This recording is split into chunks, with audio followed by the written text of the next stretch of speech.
Good evening and welcome to the Gulf Coast Sports Network. We're live tonight, or at least we're trying to be, from Weeki Wachee High School in Weeki Wachee, Florida, for the much-awaited battle of Hixom. Of course, it's a big-time rivalry game in Hernando County. We do want to say on the onset, we're having significant internet issues. Unfortunately, it's on multiple networks here in the area. We've tried several different transmitters. We're doing the best we can. This will be available in full HD recording later on tonight.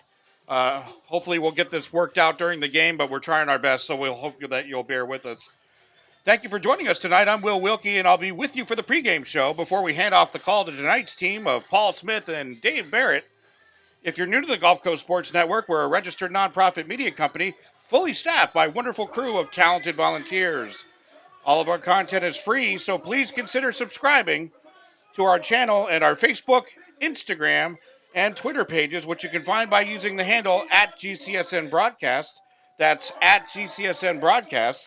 Your follows, likes, and free subscriptions help us in offsetting our costs. And as always, we appreciate your viewership and the support of our sponsors and advertisers. Tonight is the Battle of Hexham, the rivalry game between Weeki Wachee and Central, which are only 6 miles apart and are primarily connected by Hexham Road here in Hernando County. The key rivalry resumed in 2022, and each year the Battle of Hexham has lived up to its name. Since the resumption of the series, Central holds a 2-1 advantage over Weeki Wachee, not only having been consistently hard-fought battles, but since 2022, the home team has always brought the trophy home. Will the trend continue tonight? The Hornets are looking to take the Hexham Trophy back and make a statement in the rivalry. Is Central looking to keep their 20-25 record intact? Now moving to tonight's game, let's get a rundown of both programs. First, let's check in with the Central Bear coaching staff.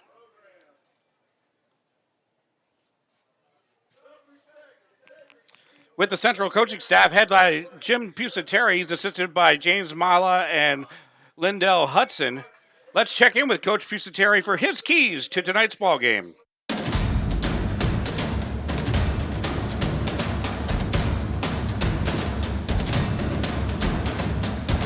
looking forward to it. We know that they're going to be excited to play. We're excited to play the game. We're not going to do anything different than we've been doing. It's a big game for us. It's a district game. It's a rival game. We're thrilled about it, and we like I said, we're going to come out. We're going to do what we do. We mix it up pretty good. We're a 50-50 team. We run the ball. We pass the ball. As far as a prediction on the game, we'll see. I'll be happy if we win by a point. So that's all I'm looking for.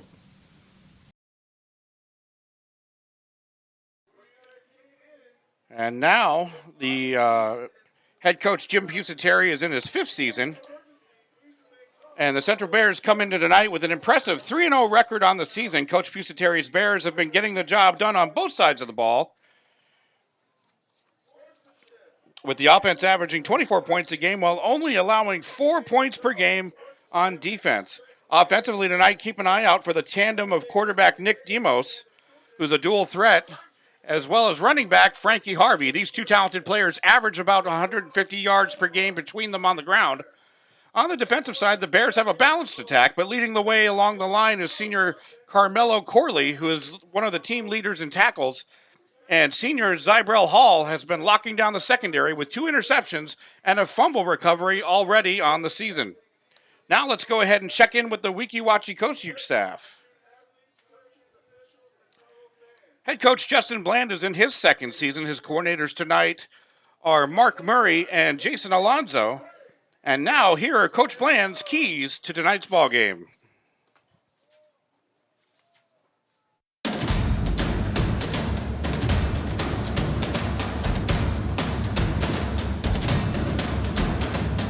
Tonight's game against Central, 3 keys for us are we have to eliminate penalties, obviously take care of the football, and then just make sure we don't put ourselves in a bad spot.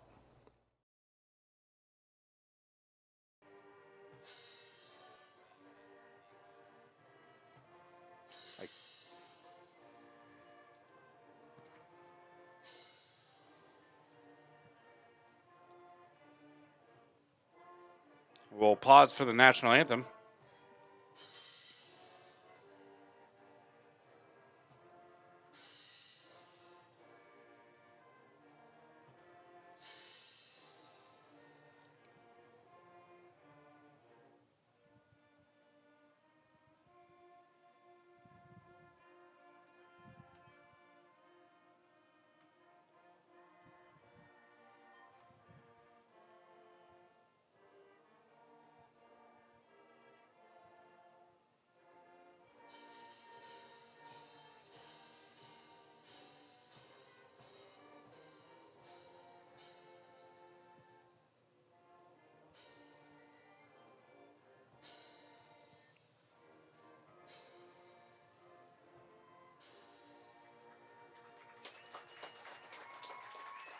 And that was the national anthem led by the Weeki Wachee marching band. Now let's turn our attention to the Weeki Wachee Hornets. The Hornets come into tonight's game with a 2-run record on the season. They'll be looking to rebound tonight after a nail-biter of a game last week, coming up just short against Tenerac, 26-22. The Hornet offense has been hot this season, averaging 31 points per game. The Hornet offense is led by senior running back Leland Wright, who is on pace to shatter the 1,000-yard mark this season, with his current pace averaging over 150 yards a game and already 6 touchdowns on the season. On defense, it's been a pair of juniors that have been leading the Hornet swarm. William Giovinazzi has been all over the field, leading the team in tackles, averaging almost 9 per game, as well as 3 tackles for loss and a fumble caused and recovered on the season. Meanwhile, holding down the secondary has been junior Kevin Moss. The talented two-way player averages 4 tackles per game and has already picked 2 out of the sky with a fumble recovery. I'd like to thank Coach Pusateri and Coach Bland for their time and assistance in helping us with our pregame show today. We're going to take a quick break and then come back to hand it off to Paul and Dave for tonight's call. We've got high school football action coming up next on the Gulf Coast Sports Network. We'll be right back. All right, Genty, time to learn the option play. Come on, Coach. I know how to run the option. Applebee's new Ultimate Trio. Mix and match 3 apps with 3 sauces, like shrimp, boneless wings, onion rings with sweet chili, blue cheese, and marinara. Or wonton tacos, waffle fries, and riblets with honey mustard, ranch, and honey barbecue. Or brew pub pretzels, mozzarella sticks, and waffles. Coach, how many combinations are there? There's over 80,000. Applebee's new Ultimate Trio. Choose 3 apps and 3 sauces for $14.99. That's eating good in the neighborhood. When you play football, you develop this mentality that, you know, you can withstand anything. You're Mr. Tough Guy. So years I had been battling. I was just excited to finally meet someone who knew what I was going through, who saw my pain, to think that in a matter of one treatment, and it got better and better as I began to get treatments throughout the month. You know, why would you deal with this pain for another day? Okay, welcome back to the pregame show. Now we're ready to toss it up to the booth for Paul Smith and Dave Barrett. Take it away, boys. Thank you very much, Will, and welcome, YouTube fans, to tonight's big ball game, the Battle of Hexham. Dave, are we ready for this? Oh, we are definitely ready, and I think both teams are ready as I've watched the landscape here of pregame warm-ups and see the extra energy floating around here. And now you get a quick view of the coin toss and the captains meeting at midfield. I mean, these guys circled this game every season, and here we are, Game 4, ready to kick it off, and I'm so excited to be a part of it. Well, let's talk about the contestants here tonight. The Central High Bears are coming in with a record of 3-0, coming off a big win against DeSoto County, 8-6 last week. Dave, what's the keys for Central for tonight? You know, Central is standing out with their defense this year, Paul. I'm telling you, they've only given up single-digit points or less. You know, I mean, we saw a goose egg in Game 2. I mean, their defense is rifling, and they stop the run. They blitz off the edge. They have great containment over on the defensive end, especially with Mr. Cooley, number 7, Mr. Cooley coming off the edge. I'm telling you, we're going to probably say his name quite a bit for the Bears. But their offense isn't something to sleep on either. It's not just a one-sided game. The offense, you know, led by Nico, the quarterback, he's able to throw the ball down, but he's running with it too. Like he's their leading rusher, as Will spoke pre-game about the 1-2 punch where Nico's going, and so is Harvey coming in, and they're both averaging just under 100 yards a game, and the Bearcats seem to be able to play strong defense, run the ball when they need to, and complete passes when necessary, which keeps them undefeated so far in this young season. Yeah, and then tonight's host, Weeki Wachee Hornets, they're coming in with a 2-run record. Last game was a close 26-22 loss to Tenerac. And what's some of the keys for Weeki Wachee tonight, Dave? So Weeki Wachee is very good at scoring the ball. All right, they've been in 3 games and 3 close games. So they're not afraid to go to a close game because of their offense is so powerful. They're gonna have to score on this defense, and this defense has only given up 1 touchdown, no more than 1 touchdown in any game so far. So for them to match their offense with that tough defense is going to be the tale of tonight's contest, in my opinion. And last year it was a very close matchup here at the Battle of Hexham. It was a 15-14 edge by Central. Weeki Wachee jumped out to a 14-2 lead in the first quarter, and from that point forward, it was a kind of a stalemate all the way up until the fourth, until Central came back and put 14 on the board and took home the trophy. So here tonight, it's going to be another big matchup with the Battle of Hexham on the line. Like Will was mentioning, they're only a few miles down the road from each other, and it's a little bit of hatred between the two teams, and there's definitely going to be some fireworks tonight. Yeah, Paul, I drove by Central on the way to get here. I mean, you just do. Like, it's how you get here, and a lot of these guys are just miles away from each other, or maybe across the street, who knows. But it is a big rivalry. It is circled on the map. And a lot of these guys grew up together playing like local youth ball. Oh, they know one another. They know each other well, and I'm sure there's always the trash talking. But what I like, what Will told us, was the home team has been victorious 3 years in a row. And I know Weeki Wachee has told us that they want this game. I know Central has told us that they want this game. So it's almost time to kick it off and find out who wants it more. That's right. And we got, and it looks like it's going to be Central going to be kicking off. I'm not going to get a signal over there. You can't go there. Weeki Wachee, he's going to go ahead and receive. So, I think there's avenues to win for both teams. It's not far-fetched that Central would win this game. It's not far-fetched that Weeki Wachee could win this game with their offense. So I'm excited to see this contest unfold, and just I think we're in for a heck of a game, Paul. Yeah, you ain't kidding, Dave. So strap it up, boys and girls. We're going to have total leather here in a minute. Like I said, Weeki Wachee's going to go, Central's going to be kicking off to Weeki Wachee. That's going to be big number 9, Colby Zwan. Looks like Kevin Moss back deep, number 13 for the Hornets as well. So here we go. Let's get it on. A little short kick up to the up man. That is going to be Moss picking it up. He's going to find himself up into the middle. He's going to bring it out to about the 35. So Weeki Wachee will go ahead, start 1st and 10 at their own 35. Not terrible starting position, Paul. You kind of expect to start between your 25 and 35 yard line. So this will be a great starting point, or average starting point.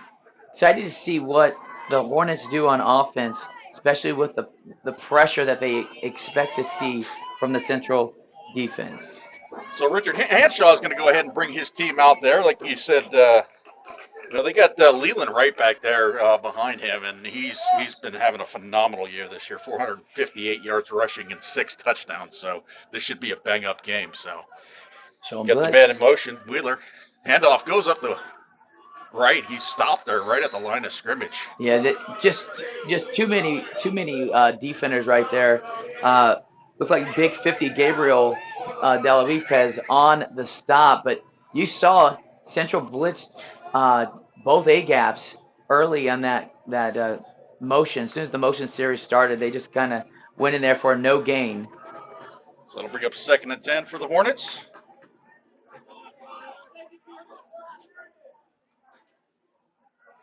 Showing blitz again. Hanshaw keeps it this time. He's going to roll to the right. He's got a little bit of room. He's got some blocking down there. Brings it up to midfield, just beyond midfield. Picks up the 1st down. That was, check out the instant replay here from Jimmy Johns.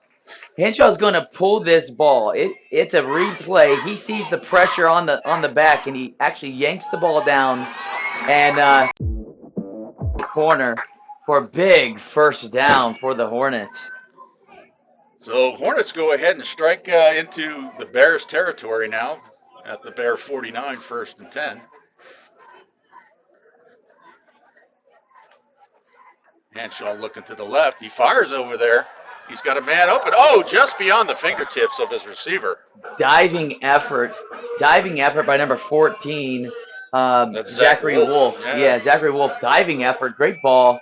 Henshaw didn't have a ton of time.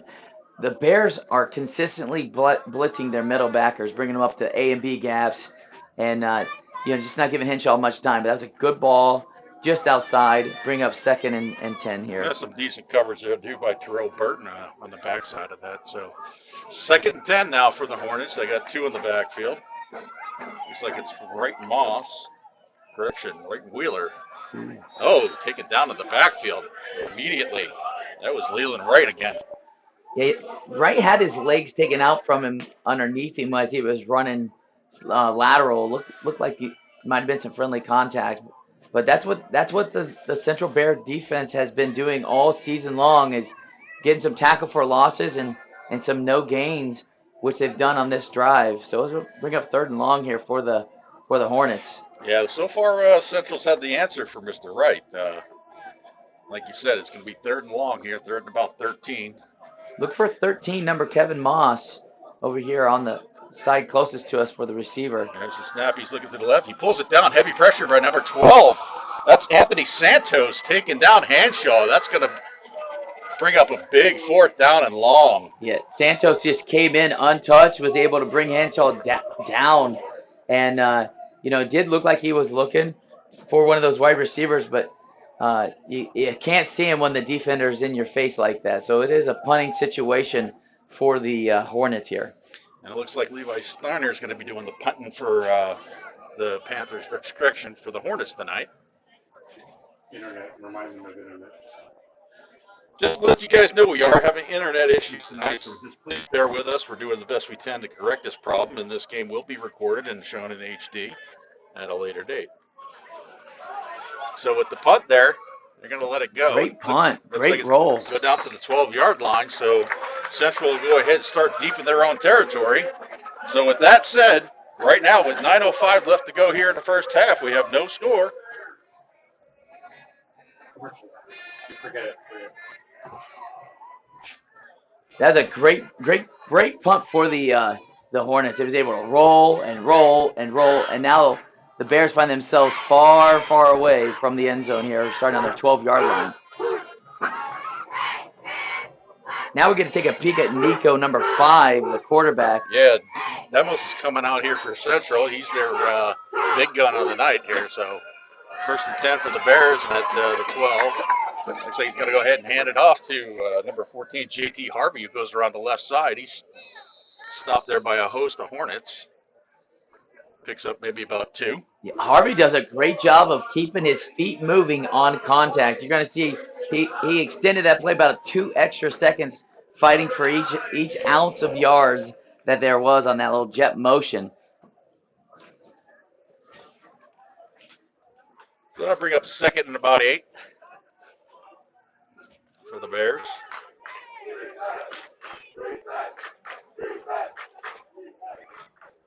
Demos has 2 backs in the backfield. There's the handoff. Goes to number 10, Josiah Melvin. Picks up about 4. Well, Central's playing it safe with just some easy handoffs, inside-outside handoffs. Trying not to put the ball in the air early in their zone. They'll bring up 3rd and short, though. They got about 4 yards they can get on this. So 3rd and 4. Demos, he's got some wheel himself. He's got 258 yards rushing his own self, so he's a little threat with the ball, too. So JT Harvey next to him. So Demos going to go ahead, like I just said, keep it. Looks like he gets up past the 30-yard line. Correction. Up to the 25-yard line. That should be enough for a 1st down. That is enough for a 1st down, Paul, and you called it. It was a run, a QB-designed run right around the end. He had lead blockers and enough to get the 4.5, 5 yards he needed for the 1st.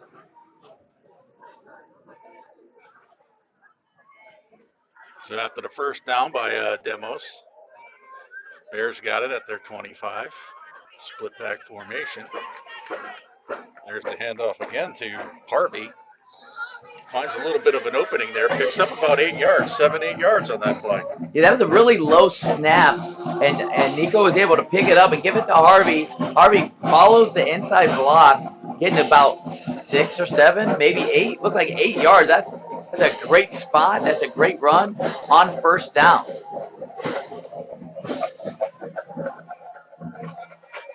So Harvey and Melvin back in the split behind Demos. There's a snap. He's going to go to the up back there. That's going to be Melvin. Gets close to the first down. Maybe a yard short. Levi Steiner, number 5, outside linebacker for the Hornets on the blitz and able to get quickly to the feet of the running back for the Bears. Looks like it's going to be 3rd and short here. Yeah, Paul. 3rd and short. Looks like they're going to have a timeout here. They're going to do a measurement. So it's close enough for the measurement there. It looked like he had to get to the 35, maybe 34.5-yard line. Yeah, it's tight. It's tight. I can't tell one way or the other from this position. Well, obviously with the 3rd and short situation, if it doesn't get the first down here, I mean, again, Demos last time, quarterback design run on that one, and there's probably a good chance that it may pop up again. But, with Harvey and Melvin back there, he's got some options, and they're moving the ball right now. Looks like a little extra slack, maybe. Just short. Nope, they're going to give him the first down. Okay. Good. I guess he brought out the old index card, huh? Yeah, the index card. That was about as exact as it comes. Looks like we're going to have a water break now. Yeah, we're going to go ahead and take a break ourselves with the score 0-0. We'll be back. One of the reasons we've been so successful at Divinity Med Spa is because we understand what people are looking for. They want to look rested, refreshed, good for their age. We can accomplish this by treatments such as Botox, filler, lasers, and an array of facials, all by a team of trusted experts. This is Divinity, Hernando County's only locally owned and operated med spa. Come see us. We can't wait to meet you.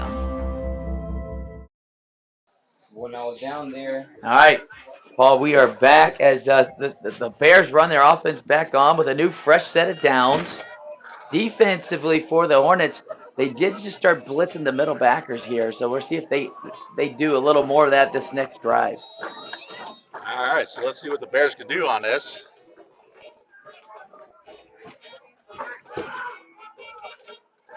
Yeah, Colby Swain back there with him. With Harvey. There's a snap. They're going to give it to Big Colby. He's going to go ahead and rumble himself up the middle, taking a couple Hornets with him, and he crosses over the 45 and picks up the first down. That is not a guy you want to tackle too high, that's for sure. He was able to hit that hole. He followed Jackson Klein, number 58, is guard. Followed him right up the middle for a big gain, and they're moving the chains again, putting up a pretty impressive drive this early as they started from their 12-yard line. They got him listed as 6'170". Yeah, I think not. That kid's a little bit bigger than that. So, but first down for the Bears. They're on a move there. They're going to go ahead and hand it off to Frankie Harvey. He's stopped right there at the line of scrimmage. Maybe back up. Yeah, the Hornets are swarming to the ball there. They had 4 guys on Harvey. Should be a tackle for a loss there for the defense. I'll bring up 2nd and 10 for the Bears. Methodically running the ball down the field. Yeah, we have not seen Nico put it in the air yet.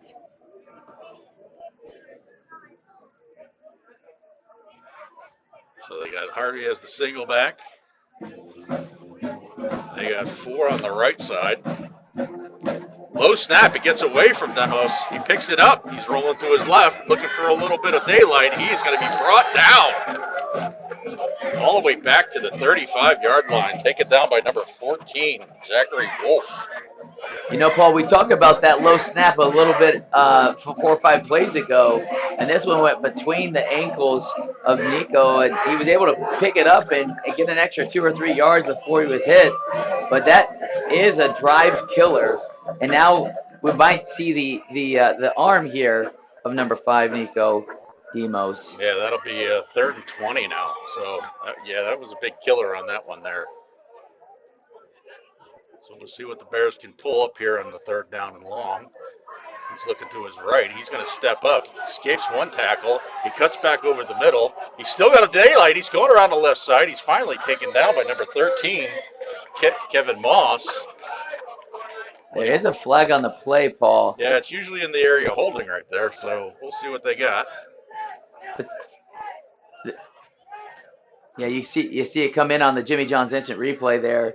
Yeah, it does look like it is indeed holding on the offense. So that'll probably back them up if they're going to take it. That'll be, and they are going to take it, so that's going to bring up third and 30. So they're going to go ahead and push them way back to the 25-yard line. Correction, to the 20-yard line. Actually, and it all started with the bad snap and then the penalty, because this was a very impressive drive for the Bears. Actually, they called that a personal foul. They called the tripping on that there, Dave. So that's what the 15-yard was marked off. So it's third and a country mile for the Bears. This is just something, maybe get a little bit of yards and punt it away. So Dembo's getting heavy pressure. Oh, he eludes that. He's going to roll to his right. He's going to keep kind of cut back this way. Just get beyond the line of scrimmage, but number 9, James Nielsen, had him in his sights. Yeah.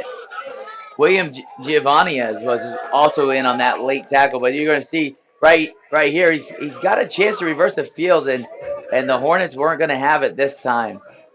So it does bring up a punting situation, Paul. So you got Wheeler and Wolf, correction, Wheeler and Moss back deep for the Hornets.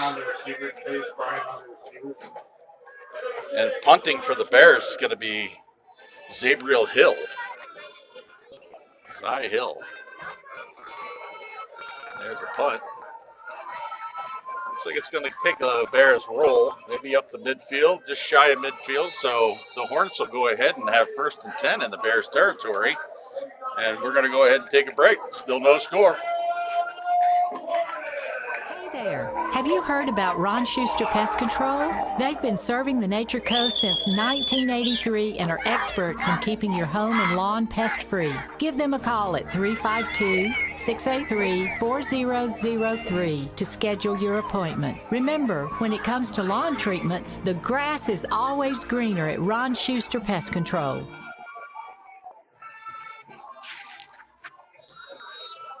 And we're back here. 2:58 left to go here in the first quarter.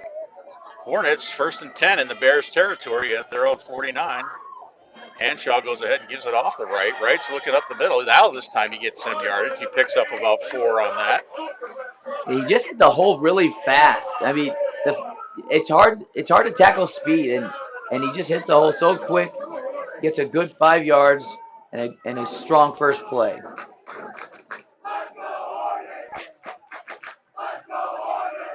Going to see if the Hornets have an answer for the blitz calls from the linebacker crew for the Bears, which was so successful on the opening drive. Going to bring up 2nd and 6. Hornets got 3 split to the right. Again, showing pressure up the middle. That looks like a miscommunication right there. I think Hanshaw wanted to take that back, but Wright said, nope, I'm going to take it myself, and looks like he loses about 2 yards on that. Yeah, that miscommunication was definitely there. Luckily that the ball didn't come out. Sometimes when there's communication like that, one thinks they're taking it, one thinks they're keeping it, and then it ends up on the ground. And there were 2 Bear defenders there to make that happen. So that'll move them back to 3rd and 8 now for the Hornets. Bears steadily keeping pressure up the middle on those blitz calls there. So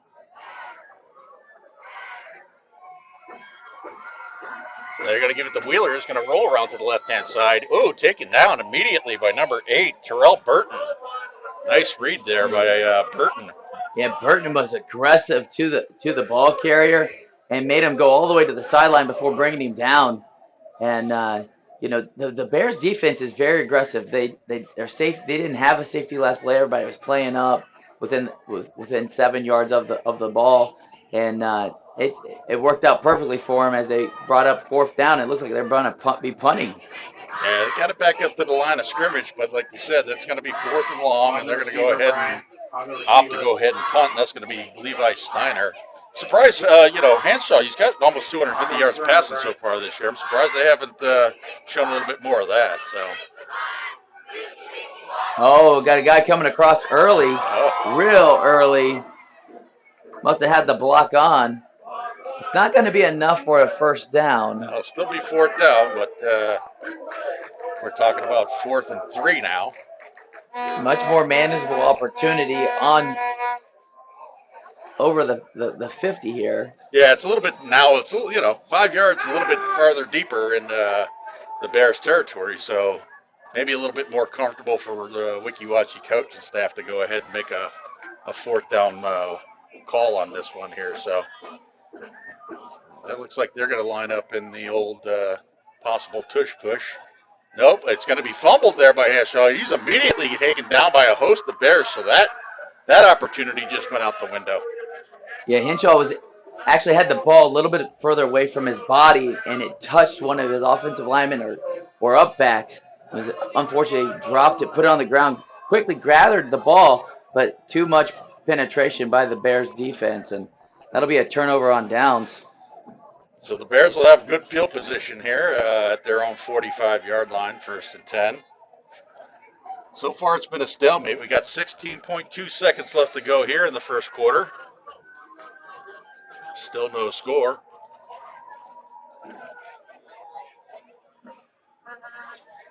They're going to go ahead and give it to Harvey, who tries to go around to the left-hand side, brings it back to the line of scrimmage, and immediately taken down. Yeah, Zachary Wolf, the sophomore, in first at the feet to help that stop, and it should be the end of the first quarter here, Paul. Yeah, that's going to be the end of the first quarter, Dave. So with no score here at Weeki Wachee, we'll be right back. When you play football, you develop this mentality that, you can withstand anything. You're Mr. Tough Guy. So years I had been battling. I was just excited to finally meet someone who knew what I was going through, who saw my pain, to think that in a matter of one treatment, and it got better and better as I began to get treatments throughout the month. Why would you deal with this pain for another day? So we're back here, the Battle of Hexham. Still no score here. These teams are going back and forth like a heavyweight fight, punch for punch, Dave. So, well, we knew this was a live game. We knew these guys were excited to play one another, and they keep fighting. And now we get to see more of the fight before halftime. A whole nother quarter of play. So let's get it on. I believe it's 2nd down and 2nd and 11 for the Bears. It looks like a little delayed snap there. His penalty flag's over. Demis is going to go ahead and take this, but it looks like he's probably going to come back. He does get up to the 40-yard line of the Bears, but let's see what the flag is. Looks like everybody went ahead and shifted, but the ball. The center might have had a little delay on that, so that's going to be a penalty on the Bears. Yeah, the Bears. Coach P's definitely going to want to talk to his team at halftime about the penalties. Because they've had about 3 now, and that has cost them. Hey, Jason, can you get some shots from cheerleaders over here? Yeah, definitely some yardage, negated on some of the plays that they had from those plays, And then Weeki Wachee on the opposite side, they're not doing themselves any favor. A couple, muff balls and some drop balls there on the quarterback exchange. Yeah, so that'll bring up 2nd, and it looks like it's about 15. They're going to go to Harvey up the middle. He's got a seam, and he's got a little bit on the outside. Nice tackle there by Jarvis Wheeler to save probably a breakaway touchdown, but that was a nice run. Yeah, we're going to take a peek over at this instant replay. He goes right up the middle, quick read, and then he breaks it over here, and that's where Wheeler's saving touchdown tackle happens, but that does get him out of trouble there and gives him a free first down. So 1st and 10 at the Bear 41, at the Hornet 41. There's a snap. They're going to go to Melvin. He's going to look himself up the middle, maybe pick up about 2 yards on that. Yeah, Levi Steiner was one of the first linebackers there to stuff the run here. And that's kind of been the Central Bearcats night that, no gain, big gain, no gain, big gain. As they've been able to on the second drive, being able to move the sticks a couple times. It's almost like they're waiting for third down to do something. So it'll bring up 2nd and 9. They're going to give them 1 on that.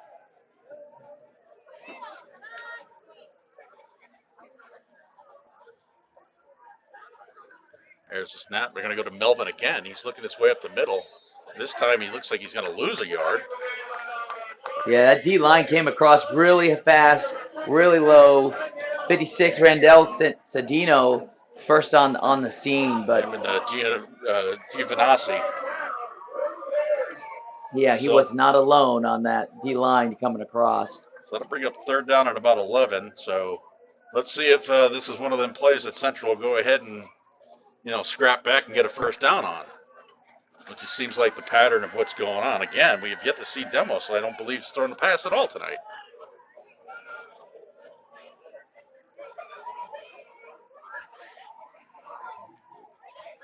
JT Harvey, those Demos. Oh, he's wrapped up in the backfield. Big play there by the Hornets. Number 56.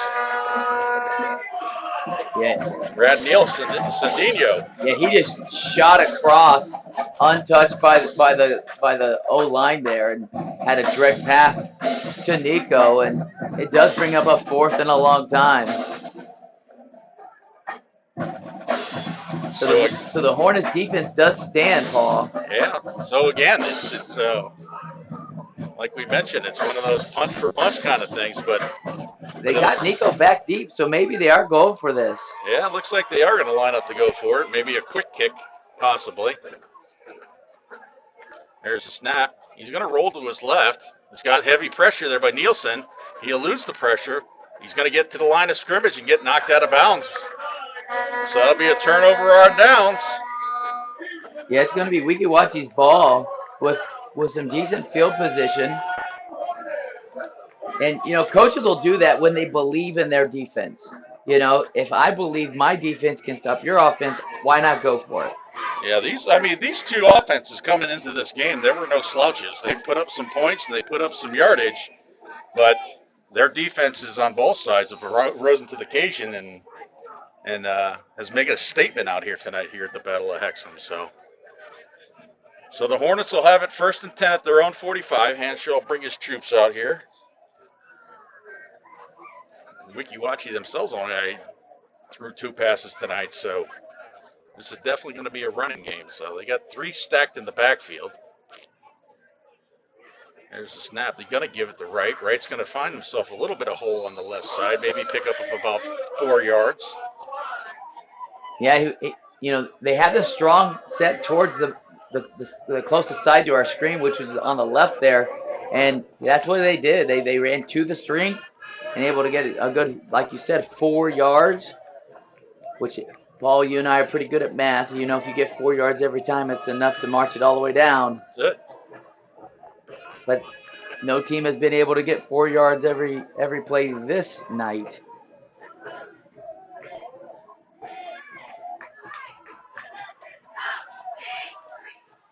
Here we go, 2nd down and 6. Hanshaw rolling to the right. He's got some room. He's going to take it himself. He's got going down the right side. He goes over to about the 32-yard line, taken out of bounds, but a first down for the Hornets. Big run. Yeah, check out this instant replay from Jimmy John's. Number 1, Connor Boyle's going deep, and he looked like he could take it, but quarterback just found the corner and was able to move the chains, and now we've invaded the Bear side of the field here. So 1st and 10 now for the Hornets at the 36. Again, trips in the backfield. Hanshaw going to go ahead and hand it off to Wright. Wright runs up the middle there and picks up about 7 yards on that, 8 maybe. Yeah, Wright does not have to do much. He just gets behind. He runs so low, he gets behind any of his blockers, whether it's his backs or his guards, and he's able to just move forward, keep moving forward, which, like you said, 8 yards. That's a great first down, and they're getting close to the red zone here. And, one of the things me and you talked about earlier is, watching the pregame, and Central's got a lot of big boys on their team, but, Weeki Wachee seems to be doing okay on the offensive line right now, making a stand here. There's a snap, a little run into in the backfield. Hanshaw throws it over. Oh, just through the hands of Levi Steiner. There's a penalty flag on the play, though. Yes, Steiner was running free. And I do see a defensive penalty being called right here. But you're going to see as the quarterback drops all the way back and throws a quick little pass, 9 and 5, both of the fellas there, Yeah, Steiner and Nielsen there. They're going to go ahead and call a holding on defense. Defensive holding, that'll bring up a first down. I think they got number 19, Corey Graham, on that one. Well, it was right in front of the referee.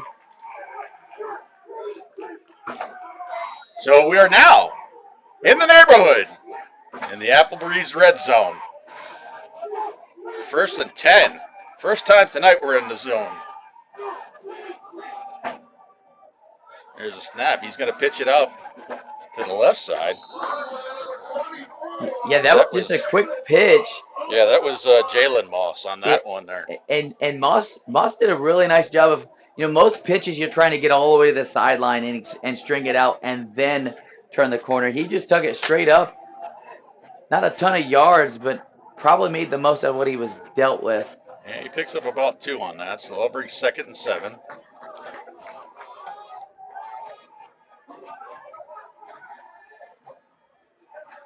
Again, they're going to go to Moss. He's going to go up the middle, but immediately taken down. Yeah, that's a big stop there for the for the defense of the Bears. Number 50, Gabriel DeLapez, quickly in the backfield for a tackle for loss. And now this is exactly where we've talked about, putting drives together and finishing the drives. And now it's 3rd and about 11 here. Yeah, 3rd and 11. So 4 tackle for losses for the Central Bears. 1 sack already in this first half. And we haven't called Corley too much tonight, the big man, number 7 for Central. So see if he's got a little something to say about this. 3rd and 11. Hanshaw rolling to the right. Heavy pressure. Knocks the pressure away. Still rolling. Gets up to the line of scrimmage. Chucks it downfield. But that's going to fall incomplete. Hanshaw does a great job of keeping this play alive with a stiff arm. All right. And continue rolling out of the pocket. Eyes downfield. And delivers a pass before taking a loss on the play. So we're going to have a timeout here with 6 minutes left to go in the first half for a water break. So still no score. We'll be back. All right, Genty, time to learn the option play. Come on, Coach. I know how to run the option. Applebee's new Ultimate Trio. Mix and match 3 apps with 3 sauces, like shrimp, boneless wings, onion rings with sweet chili, blue cheese, and marinara. Or wonton tacos, waffle fries, and riblets with honey mustard, ranch, and honey barbecue. Or brew pub pretzels, mozzarella sticks, and waffles. Coach, how many combinations are there? There's over 80,000. Applebee's new Ultimate Trio. Choose 3 apps and 3 sauces for $14.99. That's eating good in the neighborhood. And we're back here, so it's going to be 4th and about 11 for the Hornets. They're knocking on the door just outside the Eating Good in the Neighborhood Applebee's red zone. Look at the crowd there loving this battle of Hexham. Hanshaw calling out the signals to the right there.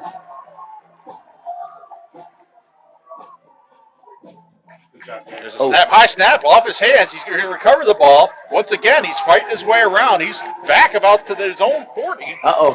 Throws it downfield. Oh, in and out of the hands of Mr. Hall. Yeah, that was some one-on-one crime there because Connor Boyle was able to knock it down before. Great job, with the high snap coming down, giving his team a chance on 4th down, throwing it up, and as we spoke, they knocked it down there. But that'll be first down for the Bears now, as they did bring the house on that defense. Yeah, heavy pressure there, and, Hanshaw took himself all the way back to the 40 and just heaved it downfield. Almost intercepted there by Zabriel Hall. So the Bears will go ahead and take over. 1st and 10 at their own 20. Oh, we got a trip set. Yeah, we got 3 out to the right, single on the left. Demos looking to the right. That's JT Harvey. Swings it out to him. Fighting Still for every fighting. yard. Gets up to about the 25-yard line. So maybe pick up a 5. Yeah, that was just a quick screen out there, and a low throw by Nico, but able to be brought in by Harvey and able to keep fighting. I mean, I think he was contacted right as soon as he caught the ball and able to get 4 or 5 yards on that. Yeah, that'll bring up. They give him 4. They're going to bring second and 6.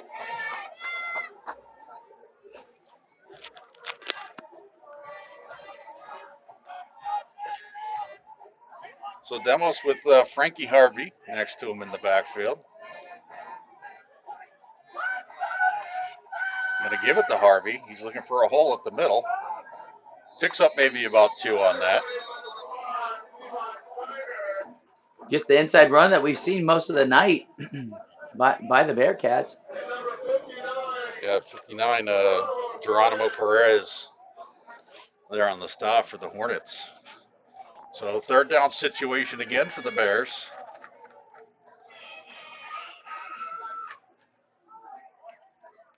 3rd and about 5. Melvin and Harvey in the backfield next to Demos. Oh, they got the jump on that, so that should be enough for the 1st down. We'll see how they mark it off. Let's take a look at the freaky fast Jimmy John's instant replay. Yeah, they're just gonna come across right here when he claps his hands, and it looked like 2 guys came across, but the linebackers were coming as well, and that's a free 1st down for the Bears. You can't anticipate that thing. You gotta watch the ball. Watch the ball. So 1st and 10 at the 31 for the Bears. There's the snap. Demos looking, scrambling, looking for a little hole. Still looking downfield. He's rolled to the left. He's gonna take it. He gets across the line of scrimmage, picks up about 3 yards on the scramble. Yeah, just runs out of bounds, able to keep his eyes downfield and keep it alive. And this is great. He's able to move his shoulders right there. He's going to get outside. He 9 fights through the block there and makes him go all the way out of bounds there. But great pressure by Nielsen for the Hornets. So that'll bring up 2nd and 6 for the Bears. 3:28 left to go here in the 1st half.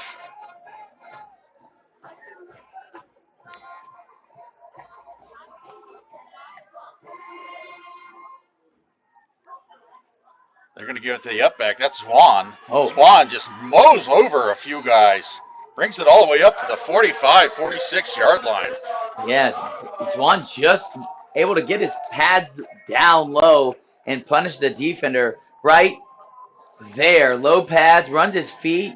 Now it takes 4 guys to bring him down, and what a great first run. We're going to call that the Swan dive. The Swan dive, I like it, Paul. He probably deserves another carry after that. So 1st and 10 at the 45 for the Bears. They are going to give it to him again, and he does go plowing up the middle, picks up another 4.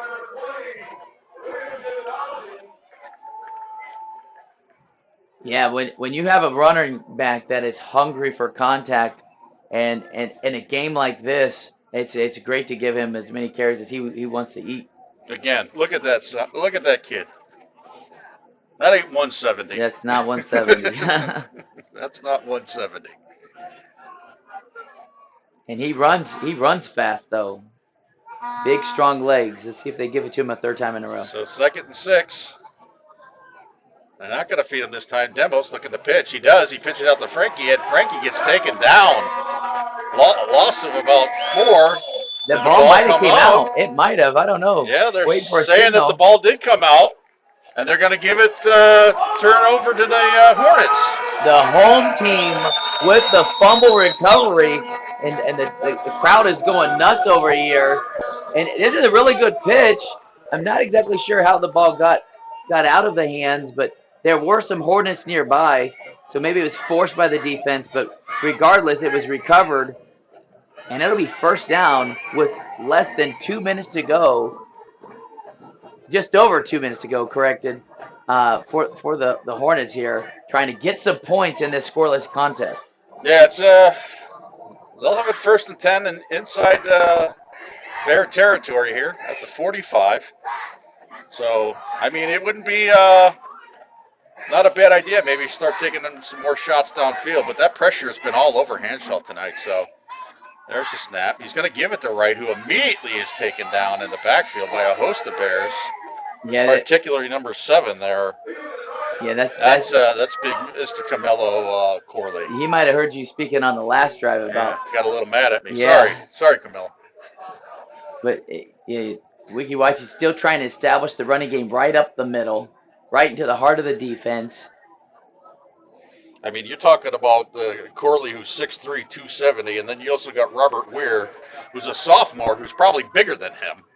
So, I mean, that's a lot of beef right there in the middle. So 2nd and 12 for the Hornets. Hanshaw drops back. Heavy pressure on both sides. He eludes it to the right. He's looking, fires downfield. He's got number 13. That's Kevin Moss. Gabriel Hall on that smackdown. He played the hands and the ball at the same time, was able to smack it out of the sky and to the ground. That's some great defensive back work there. Good ball, gives your guy a chance, and watch him just smack that ball out of the air, keeping his defense still scoreless. Nice shot there, John. Good job. And brings up a long 3rd down. It's a big time for the play Bears. there. Yeah, big time play by Hall there. So 3rd and 12. 1:30 left to go here in the first half. No score.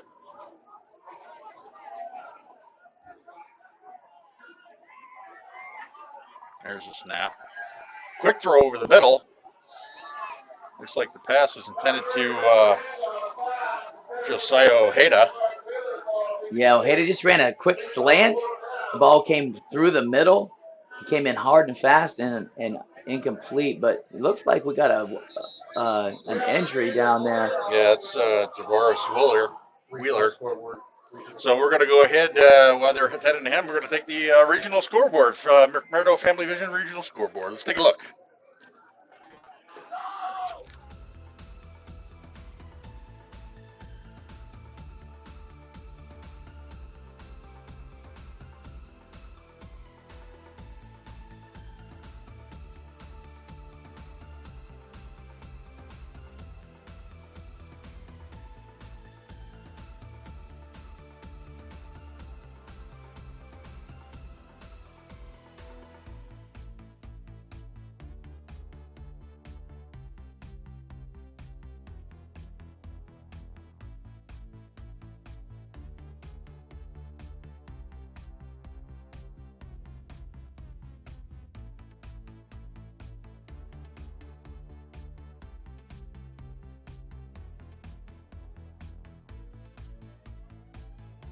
So we're going to go ahead and take a break while they're attending to the injured player. Still no score with 1 minute and 16 seconds left. We'll be back.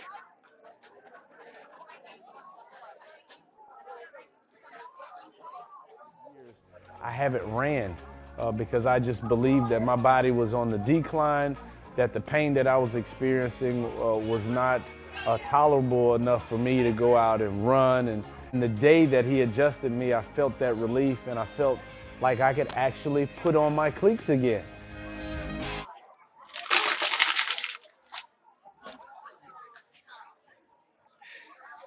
All right, so we're back here with the injured player getting helped up here. So Mr. Wheeler looks like he might going to be okay here.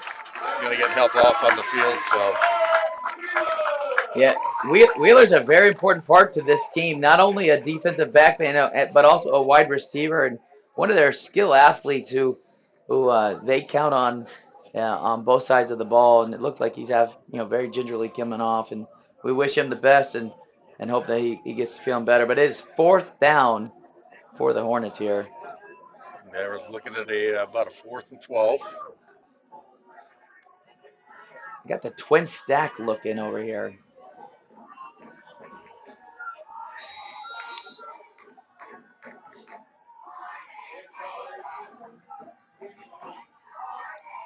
There's a snap. Hanshaw looking, fires to the right.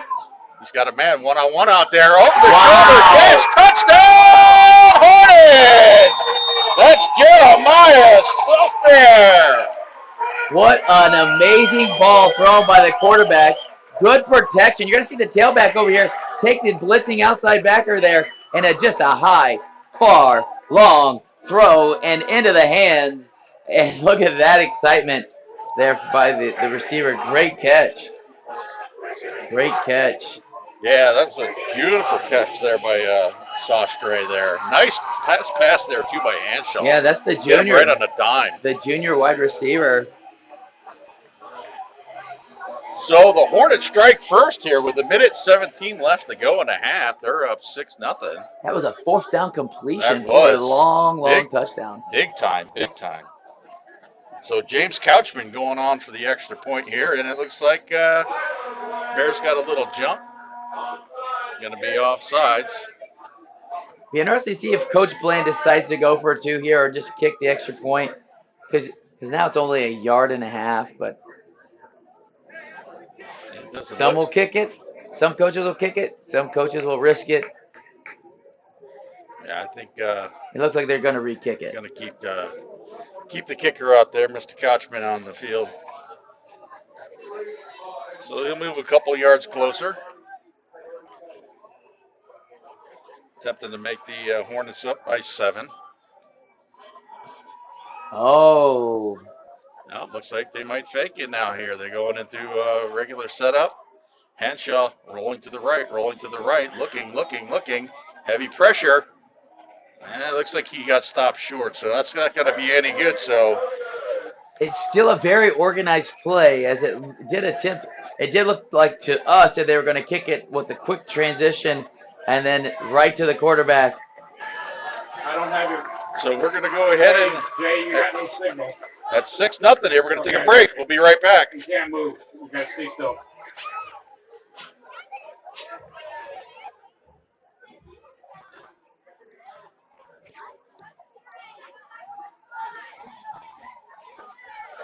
Well, Paul, the Hornets are going to have to protect this kickoff right here because, it does say a lot when you can go into a game up, a home game, a rivalry game up at halftime. So, you got Weeki Wachee with 31 yards rushing, 41 yards passing, and that was pretty much, most of that was on that touchdown haul. Hanshaw to Sostre, so. Now, Central has 4 really good athletes back deep.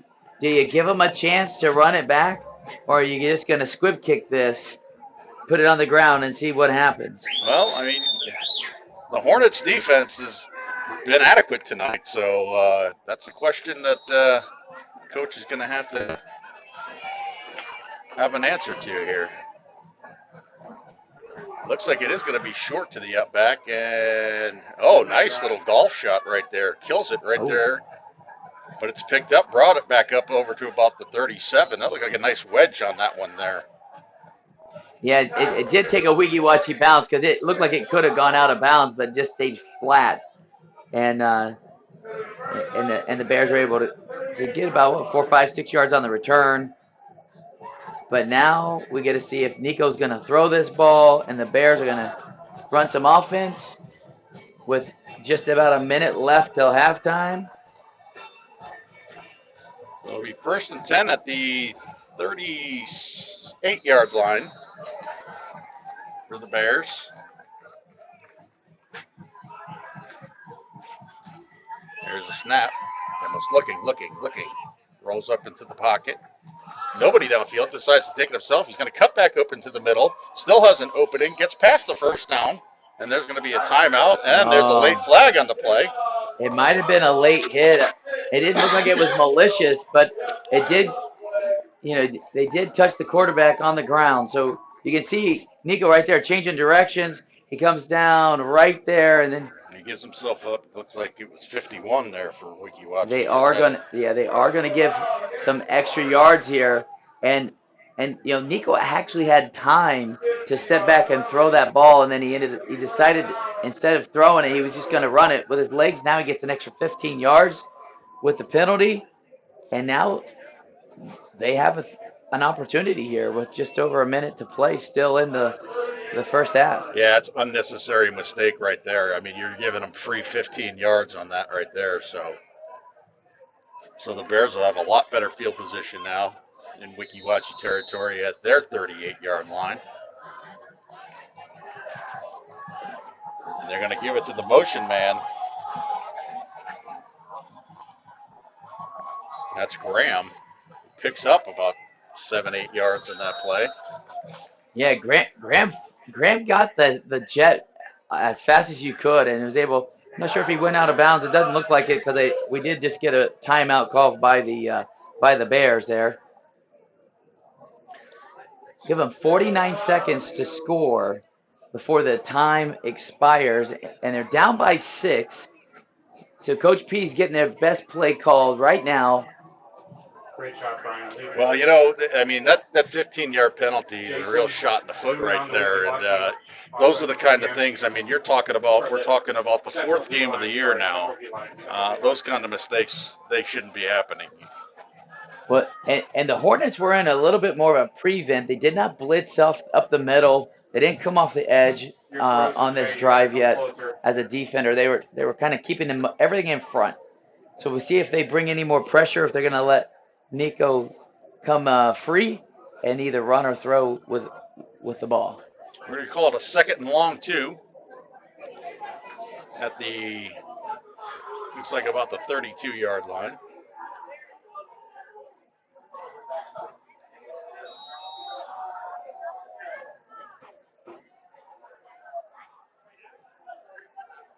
Looking to the left, he's scrambling.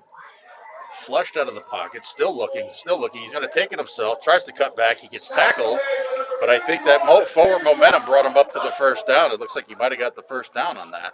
Yeah, Nico does a good job of keeping his eyes downfield, waiting for something to open up, hoping to throw the ball. He's unable to see what he wanted. He's keeps his eyes down, gets the first down, and we got a second timeout by the Bears as they try to stop this clock from expiring without coming up empty. Yeah, they have one timeout left, 29 seconds left. So, again, Bears are knocking at the door here. Weeki Wachee's got their defense got to step it up and contain these guys here. So, but they do have time on their side because 29 seconds isn't a load of time with one timeout left. Number 8, Terrell Burton for the Bears is one of Nico's favorite targets in this spot, but also number 1, Mr. Hall. He was looking to earlier and just couldn't get the ball to. So if it's a throwing situation, which I believe it is, might keep an eye on those two fellas if they're in the game. You guys got to stay apart. So we'll call 1st and 10 at the 29-yard line. 29 seconds left. One timeout for the Bears.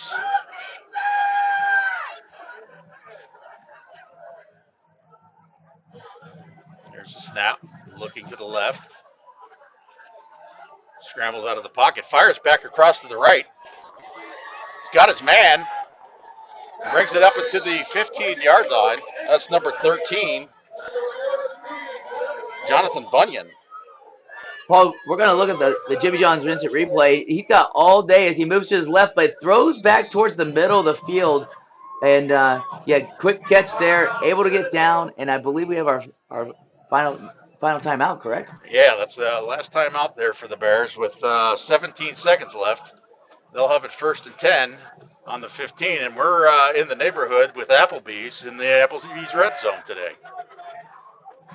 This is fantastic, and even though the Hornets aren't bringing a ton of pressure on this drive, they are keeping everything in front and not giving up the home run hit. And if you're a Hornet, that matters because they only have about 2 more plays left theoretically. Yeah, they're going to have to. They make a nice stop here, and they still have a possibility of getting a first down, so the clock will stop momentarily for the shift of the chains on that. But, again, time is kind of more on their side with the Hornets. But the Bears, hey, they're moving. They're not going to be giving up here. They want to go ahead and try to tie this score up before they get to halftime here. So Nice shot, Brian. Again, coming down to a Jenny, big heavyweight you're just fight straight here, up punch for frozen. punch. They're going back and forth. Yeah, which every rivalry, you love rivalries when they're like that. But Nico has had time on this drive to find the ball, to find the receiver. So the Bears will be 1st and 10. They're about the 15 on the right hash.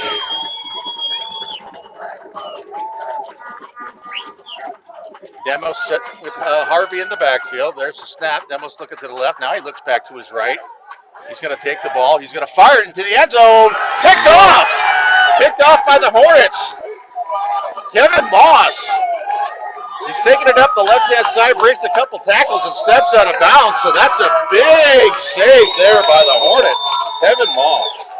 Jonathan Bunyan is wide open in the back in the back of the end zone. You're going to see Nico right here, 13 right there, wide open, and he's going to come. Look at that interception. Now watch right here. He's going to fumble the ball right there, able to get his own drop and get some yards. A huge play for the Hornets to end the half here, or nearly end the half. They got 0.9 seconds left, it looks like. We can tell the home team is fired up. You can tell the home team's ready to go. That was a big play. And Moss, he was reading that like the book. He took the back corner, and then he saw, like you said, Bunyan put his arm up in the end zone, and, Demos tried to feed it to him, and Moss came right on over and said, "Thank you very much. I'll take it the other way." Yeah, great break on the ball by Moss. So they're just going to take a knee here and take it into the half. So, halftime score here at Weeki Wachee. It's the Hornets 6, the Bears nothing at the big battle of Hexham here. So, let's throw it up the wheel for the halftime show. Thank you very much, Paul and Dave. Wow, what a ball game we've got going down here. The Battle of Hexham living up to its name. 6-0 score here at halftime. Welcome everyone to GCSN at the half.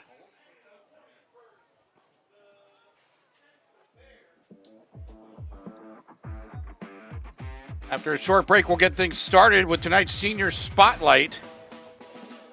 Apologize, we're running the incorrect graphic here.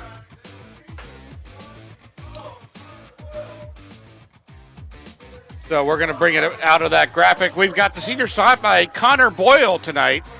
Then we're going to bring it back for the first half Game Changer Award, sponsored by Game Changer Sports Apparel. Check in with Athletic Director Patrick McHugh.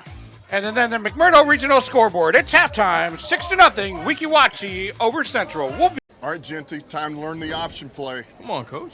I know how to run the option. Applebee's new Ultimate Trio. Mix and match 3 apps with 3 sauces, like shrimp, boneless wings, onion rings with sweet chili, blue cheese, and marinara. Or wonton tacos, waffle fries, and riblets with honey mustard, ranch, and honey barbecue. Or brew pub pretzels, mozzarella sticks, and waffles. Coach, how many combinations are there? There's over 80,000. Hey there! Have you heard about Ron Schuster Pest Control? They've been serving the Nature Coast since 1983 and are experts in keeping your home and lawn pest-free. Give them a call at 352-683-4003 to schedule your appointment. Remember, when it comes to lawn treatments, the grass is always greener at Ron Schuster Pest Control. One of the reasons we've been so successful at Divinity Med Spa is because we understand what people are looking for. They want to look rested, refreshed, good for their age. We can accomplish this by treatments such as Botox, filler, lasers, and an array of facials, all by a team of trusted experts. This is Divinity, Hernando County's only locally owned and operated med spa. Come see us. We can't wait to meet you.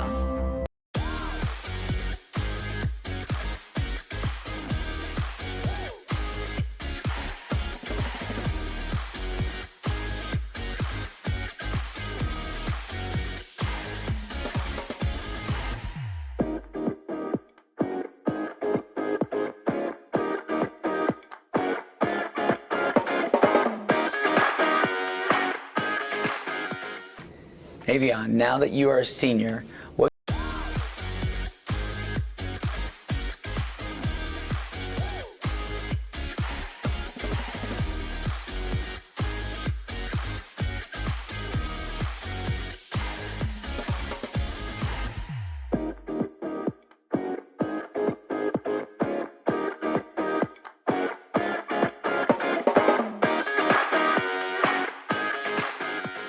Connor, now that you're a senior and you've made your mark on this program, what can you tell me about the early days as a freshman to now these days as a senior? I would just say as a freshman, nobody knew who I was coming in here, and now as a senior, everybody's looking up to me as a leader on the team and expecting more from me every single day at practice, during the games, whatever, in the weight room, in the classroom.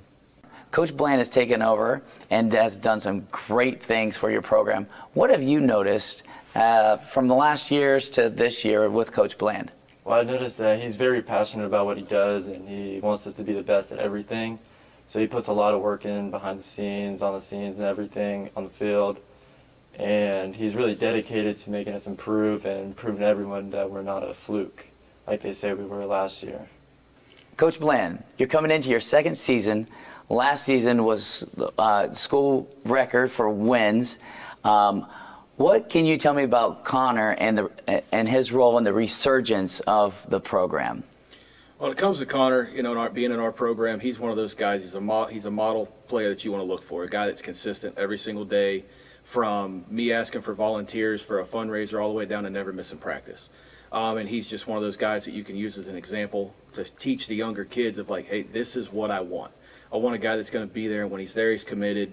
I've never had an issue with a kid like Connor. And hopefully that's kind of an example. He sets an example for some of those younger kids. Connor, you've had a lot of accomplishments on the gridiron. What is your favorite game? I think my favorite game would probably be beating Hernando last year. I think that was a big upset that no one saw coming, and we just proved that, we're the big dogs around here. What was your proudest individual moment as a football player? I think my proudest moment would be scoring my first touchdown against Eustis in the spring game this year. Thought that was, really awesome feeling. Never felt it before, and excited to get more this year. One of the most important parts to any program is leadership. How does Connor's leadership fit for your guys' program?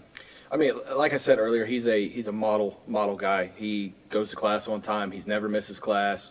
Grades are perfect. He's a kid that a lot of his leadership you can push towards, and you hope that these young kids kind of look after. Like I said, never issues, no discipline, grades, everything. Like he's the perfect leader that you want. Leads by example. Absolutely. Yeah.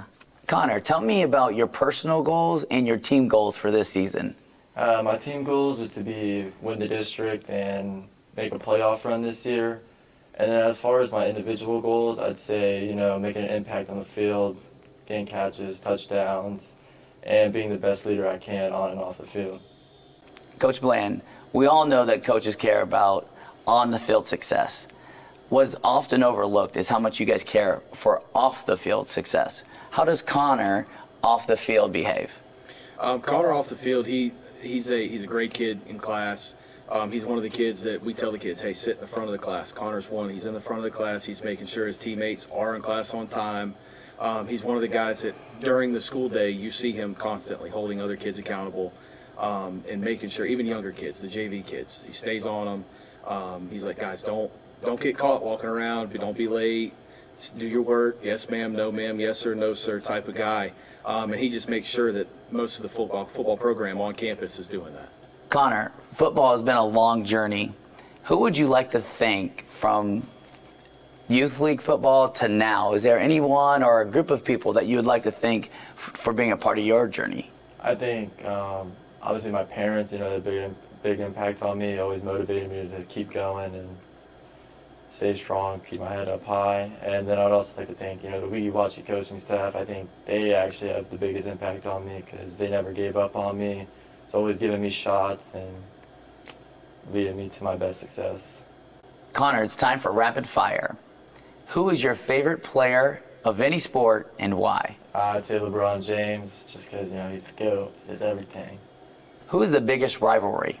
I'd say Central, because, last year they upset us, but just because we had a lot of behind-the-scenes issues like injuries and everything, and we want the Hexham to come back, so that's definitely the biggest rivalry. Favorite school tradition? I think it would be our pregame meal before our games. And why? Because, we just all get to bond, get ready for the game, prepare, and have a little bit of fun before the game. Pre-game ritual? I usually just listen to music, relax, and ease my nerves, before the game. Who's your funniest teammate and why? I would say myself. I'm not gonna do that. I think everyone's funny in their own way. I think everyone gets good laughs from everyone here and there. So you guys just kind of build off each other? Yeah. What do you look forward to most after graduation? Hopefully playing college football, and then also pursuing a career in law enforcement. Thank you, Connor Boyle. 2025 Senior Spotlight.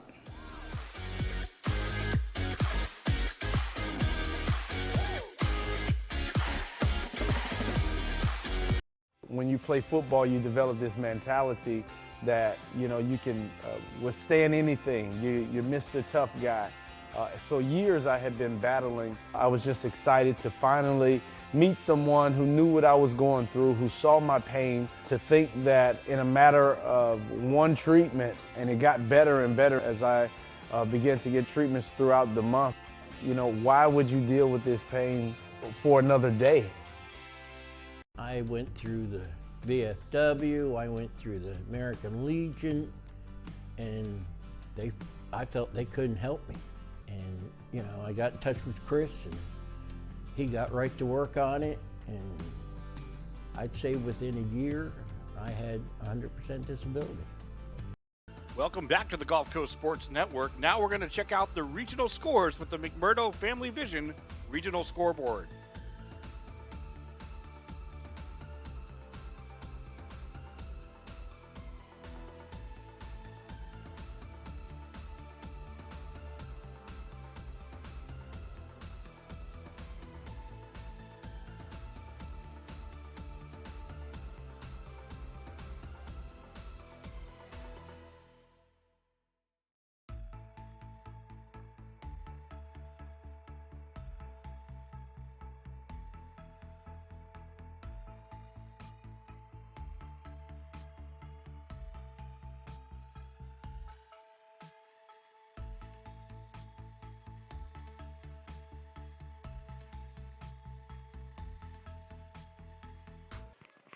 Welcome back to GCSN at the Half. We hope you like the Senior Spotlight featuring Connor Boyle.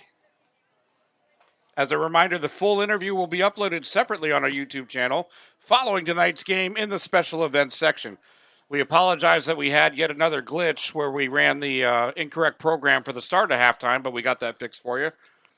So now let's go ahead and check in with our halftime first half game changers. First starting with the offense.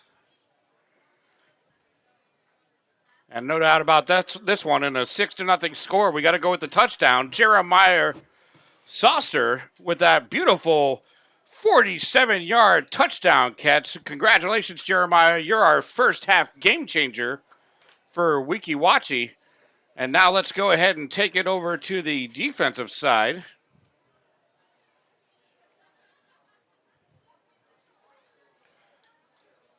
Once again, in a 6-0 ball game, you got a lot of defense going on. We got to go with Kevin Moss.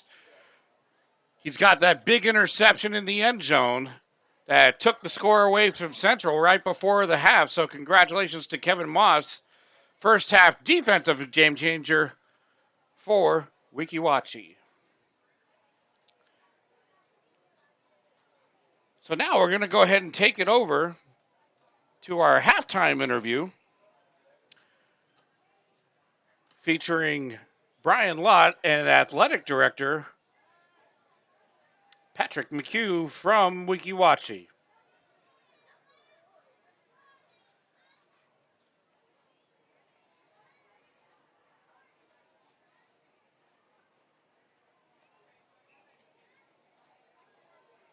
Good evening, sports fans, and welcome to the Hornets' Nest here at Weeki Wachee High School with a football game tonight between the Central Bears and the Weeki Wachee Hornets.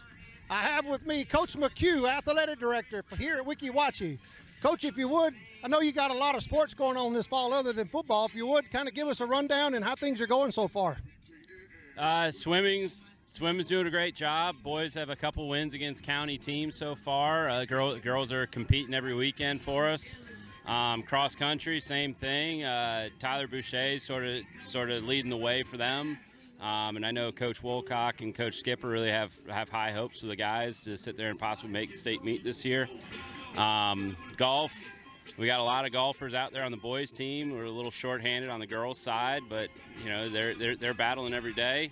And Coach Clark and the volleyball team is off to a great start. Great start. They've only got one county loss so far against Hernando, and they lost the other night in 5 sets. They play them again next week, which I think if I'm doing my math correctly, if we win that, we might be winning the conference championship doing that. So, volleyball is bouncing back from a tough year from last year. And then Coach Bland here with football is off to a pretty good start. We lost a tight one last week at Tenor Rock, but we got a 2-1 start, and we're ready for a big game tonight. Well, good. I appreciate your time. Hey, good luck in all your fall sports, and good luck tonight, and hopefully y'all come out with a W. Yep, thank you. Will, back to you. Thank you very much, Brian, and thank you to Patrick McHugh, Athletic Director for Weeki Wachee. We're going to go ahead and check in with the McMurdo Family Vision Regional Scoreboard one last time, and then break for commercial and toss it back up to Paul Smith and Dave Barrett for the second half call. 6-0, Weeki Wachee over Central. You're watching the Gulf Coast Sports Network. We'll be right back.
One of the reasons we've been so successful at Divinity Med Spa is because we understand what people are looking for.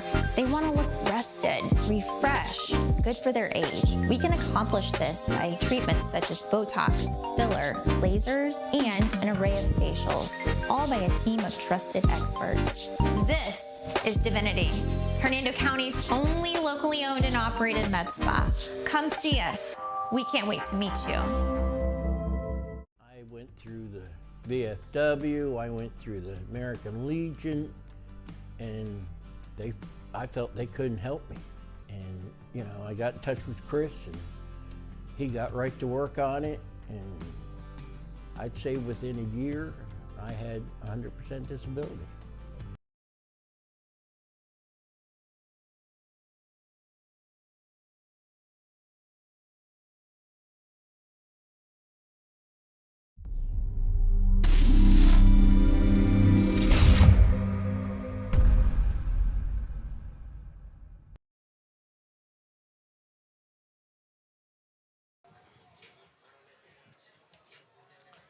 All right, welcome back. It's still halftime, but you know what we're going to do? It's my fault. I apologize. We're going to do the starting lineups to the ball game.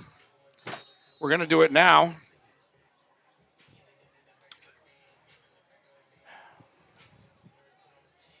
So let's go ahead and we'll start with Weeki Wachee on the offensive side.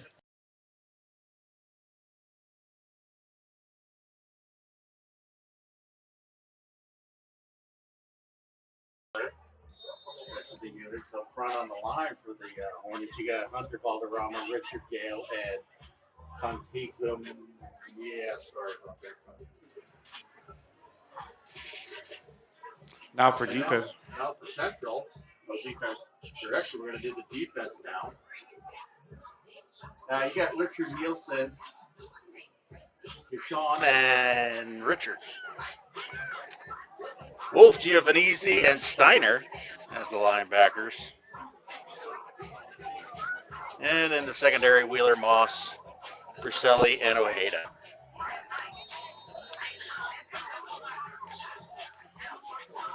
And now for Central, on the offensive side of the ball, Demos, Melvin Hall, Bunyan, Harvey, and Corley.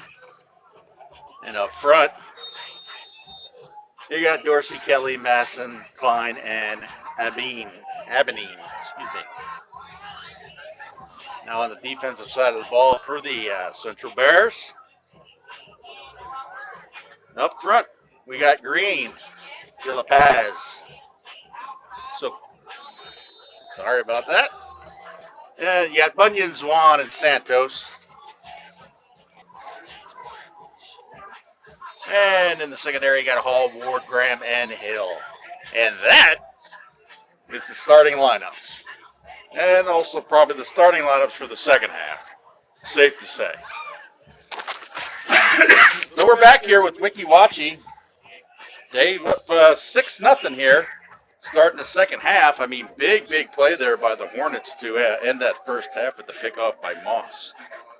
Yeah, what an exciting first half of football that we were able to see.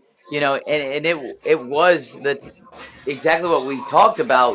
The Central's defense making a stand, play after play after play until they didn't, and then we talked about the potent offense, and you could tell they were trying to break so many close ones with Henshaw keeping the plays alive, looking at downfield and able to connect on that monster touchdown pass very late in the second quarter. But Central is fighting tooth and nail. I feel like if they just had a little bit more time in that second half, maybe they wouldn't have had to go to the end zone, and maybe Coach P could have had some other opportunities to punch that ball in. But that you don't play football by maybes, and it was such a great defensive stand, as you just mentioned, with Moss coming through and maybe one of the biggest plays of the game. But we've seen Central's corners come up big as well in the first half, knocking down a potential score earlier. So this is exactly what we wanted to see, Paul. I mean, offensive guys, defensive guys, big plays, big runs, and just a few penalties. Well, I mean, I believe you mentioned it at the beginning of the game. I mean, Central's coming in. I think they put 72 points up so far this year. I mean, they've put up quite a bit of points, but you got to give it to the Hornets defense, standing tall, pitching a shutout right now. So we're going to go ahead and start here in the second half with the Hornets kicking off with the Bears. We're going to see Bears go ahead and get a little redemption for that late interception. Great picture there by our crew, getting ready to kick this ball deep.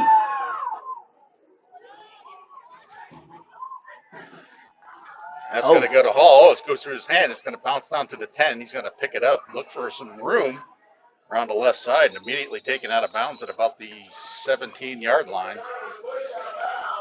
Yeah, I mean, that's, as a return man, the job is to stop the ball from getting behind you and get the ball to your body as fast as you can and get north-south. And although he did a nice job of gathering the ball, he was forced out of bounds shy of the 20-yard line. Or it looks like right at the 20-yard line, Paul. Yeah, they're going to give it to him up at the 20, so it's going to be 1st and 10 for the Bears, starting here in the second half at the 20. Last time they were in this formation, we had the screen out wide. Yeah, a little flare out to JT Harvey. So Demos is opening up the second half of passing here. He's looking. He's got a heavy pressure again by Nielsen. Nielsen's been in that backfield all night. Great shot, Brian. But Demos goes ahead and gets it up to about the 27, so picks up about 7 yards on that. Look how patient he is with the ball, and then he's able to make some yardage there with his legs. Fantastic run, and he's so, you never see him rushing when he's running. It's always just with his eyes. Yeah, he looks like he's in control. Definitely control. And he's definitely looking for an opening all the time because he is definitely cutting back. So it'll be 2nd and 4 after the 6-yard pickup. That's going to be a handoff to Melvin. And Melvin brings it up to about the 30-yard line. Now they're going to mark him about the 28. Yeah, it's going to be 3rd down and not a ton of yards. So, I'm pretty confident that this is going to be another handoff or run. Steiner and Giovanizzi on the tackle there. It'll be interesting to see if the Hornets bring some pressure. So 3rd and short.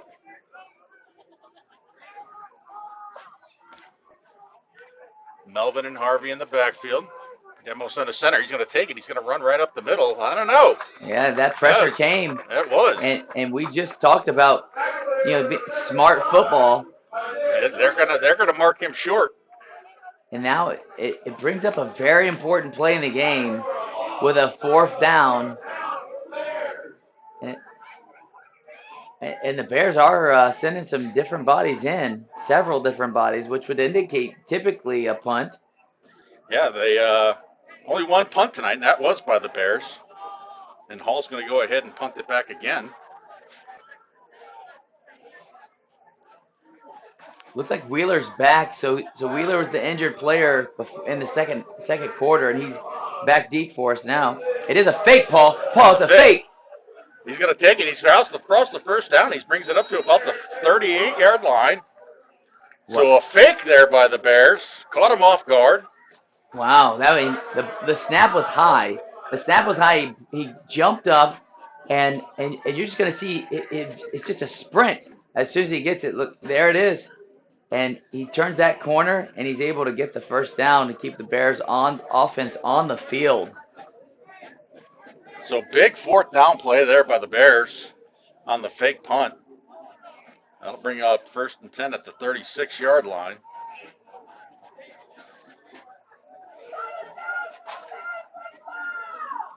Nine, 10 left to go here in the third. Demos going to cut right back up the middle and pick up about 3 yards on that, 2 yards. Yeah, that was the same option play where they had the turnover in the second quarter, and Demos decided he was just going to keep it this time and get a few yards. So it's 2nd and 8 coming up here. The Bears definitely have a methodical drive going here. Hornets still trying to stand tall, pitching this shutout here, holding the Bears in check. Trips to the right. Low snap. Demos kicks it. Picks it up. Immediately, Nielsen again. Nielsen is coming off that edge with his eyes up and with a purpose. And Demos didn't have much time to do anything but other than recover. You're going to see it right here on the GP replay. Right off the line. Sees the balls on the ground and secures the tackle. Tell you what, James Nielsen's been in that backfield causing an issue for Demos all night long tonight. So a big 3rd down play coming up here for the Bears after the loss. It looks like about 10-yard loss on that. So once again, Weeki Wachee looking to make a big stand here. Got trips to the right again. There's the snap. Demos fires it out there. Quick catch. That's Jackson. He gains it about 8 yards. The quick screen, that the way they're running their screen is they're getting it all the way out of, all the way to the sideline, and they think they have the numbers out there, and really awesome catch and run, but it's still 4th down and a lot. You think they fake it this time, or does that take the element of surprise away? You wouldn't do 2 back-to-back punts. I mean that's 4th and 12. So on the returners, Brian. I'm sure Weeki Wachee's going to kind of keep their eye out for this one. I would expect the actual kick this time. There's the snap. He's looking. He's gonna fake it again. They are gonna run, and nice stick there. He's at the stick. Oh, it looks like he's gonna about to be a yard short. It does look like he's short. That was a the big referee hit. was quick to mark it at the white line. Take a peek right here. I believe that was Kevin Moss who laid the lumber. That was right there, right in front of the stick. Look, a great view by our cameraman, and that is going to bring up a 1st down for the Hornets. Huge play. I'll tell you what, Mr. Moss is making himself known for possibly, Dave, at the end of this game when we pronounce the Glory Days player of the game. I'm glad you mentioned the Glory Days player of the game. That is, they're going to measure. Oh, they are measuring. I mean, it looked like it was about a yard short to me. And it's still short. It is. It's still short. As you can hear the announcer letting us know that it's short. Well, he's not the only one excited. I mean, this student section is going crazy already. And I don't know if they were going crazy because of the huge hit that Moss made or because they stopped him on their side of the 50. But regardless, huge play by number 13 right there, Mr. Moss. Great job, Brian. That's two big plays for the defense of standout. And now the Hornets are going to offense, and we're going to see if they can penetrate this defense, because this defense has been very, very tough to do so. So they're going to go ahead and take a water break. We'll go ahead and take a break. Right now, score Weeki Wachee 6, Central 0. We'll be back. All right, Jim, take time to learn the option play. Come on, Coach. I know how to run the option. Applebee's new ultimate trio. Mix and match 3 apps with 3 sauces, like shrimp, boneless wings, onion rings with sweet chili, blue cheese, and marinara. Or wonton tacos, waffle fries, and riblets with honey mustard, ranch, and honey barbecue. Or brew pub pretzels, mozzarella sticks, and waffles. Coach, how many combinations are there? There's over 80,000. Applebee's new ultimate trio. Choose 3 apps and 3 sauces for $14.99. That's eating good in the neighborhood. And we're back here. We want to mention tonight here at the stadium is Military Appreciation Night, so we want to go ahead and give a big shout out to all our military members and their families in the community, and thank you for your service. So 1st and 10 for the Hornets. Handoff is going to go to right. Barrels forward up to about the 40-yard line, so he picks up about 5. Yeah, big first down play for the Hornets, being able to get half of it, the first down on the first play. But as you mentioned, the appreciation there, we have a ton of the student body in camouflage out there tonight, looking great, and we love it when they can support any people in the military, as we all appreciate them. But looks like we have an injured player for the Hornets. Maybe it's a cramp. Hopefully, it's just a cramp. Looks like big number 74, Samuel Valderrama. Looks like, yeah, he might be working a cramp on that calf there, so. Hey, Jay, can we get some crowd shots, Jay? So with 6:21 left here, big stop by the Hornets again. I mean, you got to give it up to this Hornets defense, Dave. I mean, they're standing tall. I know I've mentioned it before, but, hey, look. And Kevin Moss, he did get hurt in that first half, and thinking, oh wow, he's got a nice little ankle injury, but yet then he comes back, makes the interception, makes the big hit on the 4th down to stop the 4th down. Oh, come on, man. Yeah, it's a great game by many of these young players, and that's what Friday nights are all about here, rivalry games, and people rising up to the occasion, and we have it all here tonight with Gulf Coast Sports Network, and such a great opportunity here to broadcast for you guys. And don't forget to like, comment, and subscribe. There's some of that camouflage we were just talking about. Back on the ball, John.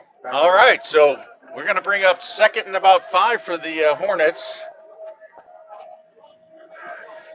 6:06 left to go. There's the snap. Hanshaw looking, fires over the middle. Oh, almost a nice little one-handed grab by Ojeda there, but it's going to fall incomplete, bringing up 3rd down. Yeah, Ojeda had a tough catch on it, but swarming to the ball was Ja'Cory Graham, number 19, as you're going to see him right here make it the catch. Oh, so difficult right there. Yeah, Graham breaking up that pass. Nice play there. Would have been enough for a first down. It does keep it at 3rd and 5. Manageable. Probably 2 down territory. Yeah, I mean, the way these two teams are going, I don't foresee another punt coming for the rest of the night, Dave. These guys are out for blood, and they're just going to keep the ball and try to run it down their throats. Pressure's coming. Yeah. Oh, he pulls it back away from right. He's flailing into the backfield. Oh, number 13's got it. He just chucks it. And he's outside the box. Jonathan Bunyan, yeah, that's going to be just an incomplete pass, but big, heavy pressure by Jonathan Bunyan. That could have been a 17-yard loss if Henshaw did not throw that ball. That was a huge heads-up play by the quarterback. I mean, it looked like he gave it the right and then ripped it right out of his stomach, saying, "No, man, you got 3 guys on here already." He did take it out of the stomach forcefully, but there is a flag. I don't see the flag, but I heard there's a flag. So sometimes it's the illegal man downfield. Yeah, yep. Yeah, intentional grounding. They're going to Intentional call intentional grounding. grounding, so that's going to be a loss of down. So it's going to bring up that 4th down and long.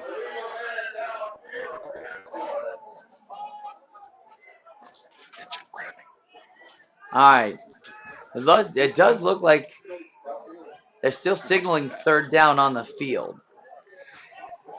So that'll be. Okay, now the referee It's, is signaling it's 4th it down. should be 4th on the intentional grounding play. Huge momentum change. So now this is. Oh, you know what? I take that back. There might be a punt, Dave. Yeah. After that, that's going to be Well, a and Central is coming to block this. 4th and a hex a mile. Oh, it looks like they got the jump on that, but no. Oh, heavy pressure. Yeah, they were coming from the go, and Levi Steiner caught the punt high, but he tucked it down to go with it, and Amon Grimes getting into the backfield, taking down Steiner. I thought for sure they were going to get an offsides in that because it looked like he made a jump on that one, but I guess he timed it pretty right according to the officials' eyes. So Bears in good position here. 1st and 10 at the 35. Paul, big plays after big plays. Doesn't matter what team we're looking at here. Central's had their share, and Weeki's had their share. I mean, this is a true rivalry matchup.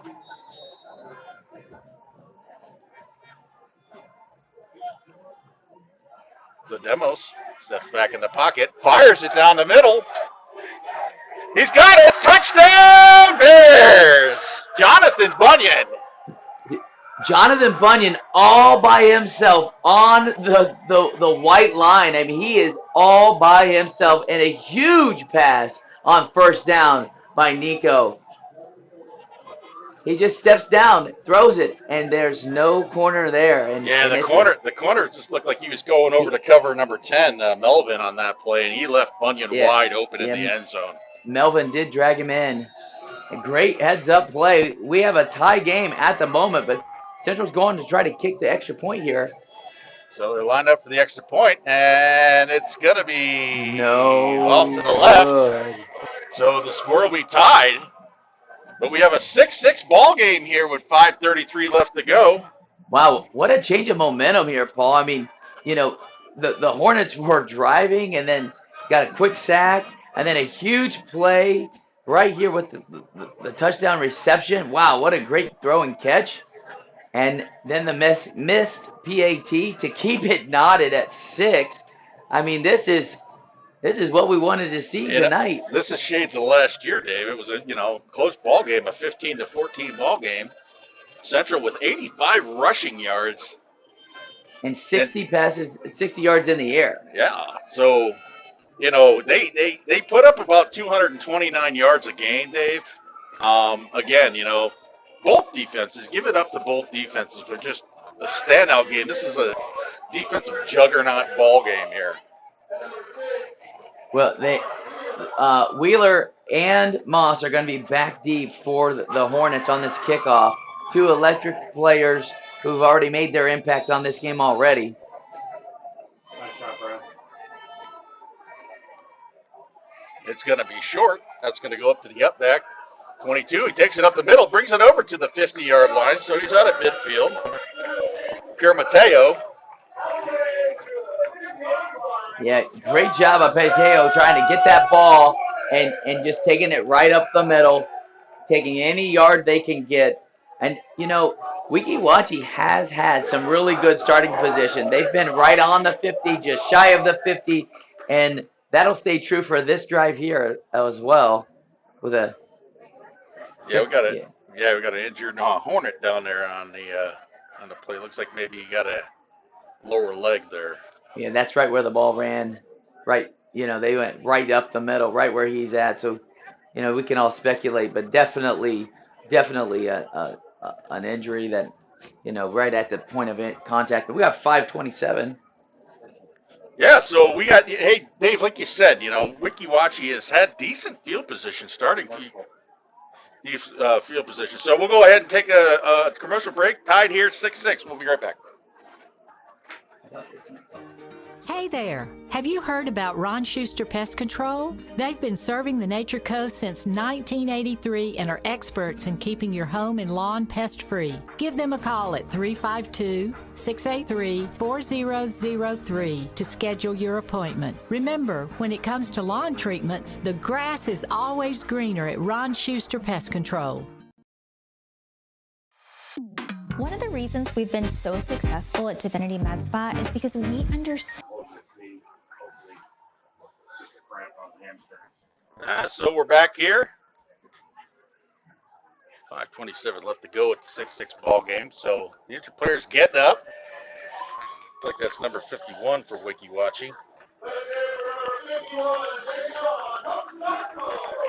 That's Jay Song. Yeah, he's a starting D lineman and offensive lineman, and he's had a big influence in this game already too. So we're hoping that that young man can walk it off on the sideline here and get back in the game where I know he wants to be. So 1st and 10 for the Hornets at midfield. Looking to strike back here, counter that Bear touchdown.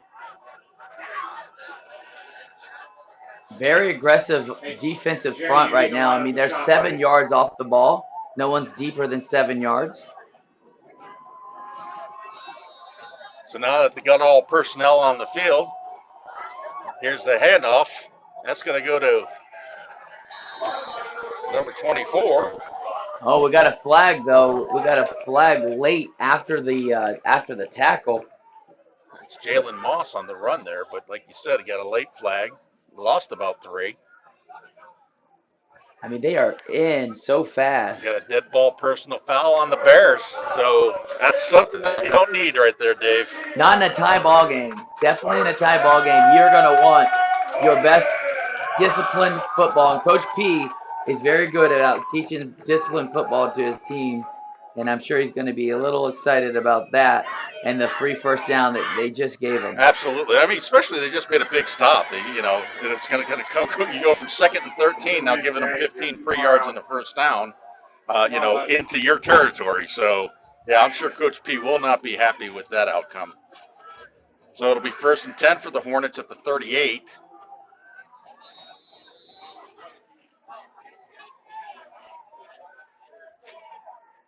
Jalen Moss in the backfield.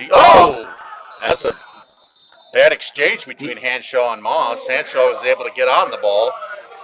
So all night, Hanshaw's been getting the snap and putting it in there, rushed like that. And that's the first time I've seen it really come in late. But it does kind of stick to his hand there as well. So a loss of down really for him because now it's 2nd and 12. 2nd and 12, yeah. It's going to bring up big 2nd and 12. Nice shot, Jay. I'm losing you. A good view of the big old lineman there for the Hornets. There's a snap. There's the handoff to Moss. He goes up the middle. He does pick up about maybe 6 or 7 on that play. The ball does come out, but the referee has signaled that he was down first. A quick signal by the referee to say that he's down, but it is going to be 3rd down and a little more than 5 here. Well, it looks like they're switched it up a little bit, and they're trying to get Moss a couple of carries there. I mean, Leland Wright has kind of been stifled tonight by this Bear defense.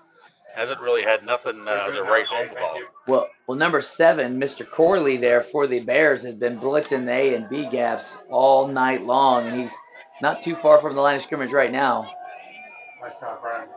So Moss will be a lone setback. Third down play here. He does give it to Moss, who goes right up the middle. Maybe gets back to the line of scrimmage. So that'll bring up 4th down. All right, so big play here for the Hornets with still in the 3rd quarter, tie ball game. They got some big receivers out there, the Hornets do. Number 1, Connor Boyle, he's 6 foot tall. We already heard about Mr. Moss. He's nearly 6 foot tall, but has some electric speed. So 2:55 left to go here in the 3rd quarter. I can expect probably some heavy pressure coming up here by the Bears. They got a bunch of people up there in the box. And, it made them jump. They did make them jump. They're still going to have to run a fourth down play. It's not going to be enough for the first down. You're going to see the quarterback attack the line of scrimmage and get his hands underneath. And as soon as he does, and they come across right over the ball. Yeah, that was Amos right there. Amos Grimes. I mean, you're right in front of the ball. You got to watch that ball. Well, I know he wanted to be the first one to stop the quarterback sneak, and now it's going to be 4th and 2 where they could quarterback sneak it. So here we go, 4th and 2. Big 4th and 2 for Hornets. Ball game tied, 6-6. Oh, they're bringing some pressure. There's the snap. They're going to give it the right. He's going to bounce it around to the right side again. He looks like he might be short, maybe by a half a yard. He looked like he was going to get it, and his feet came out from underneath somebody on the Bears defense. Took out the ankles here. As you see, number 8 right here running with the ball. And obviously his legs just get taken out. That was number 19 for the Bears. That's Corey Graham on the big stop. Huge stop for Graham. Turnover on downs, 1st and 10 the Bears. So yet another defensive stand. So Bears will take over, looks like at their own 30-yard line.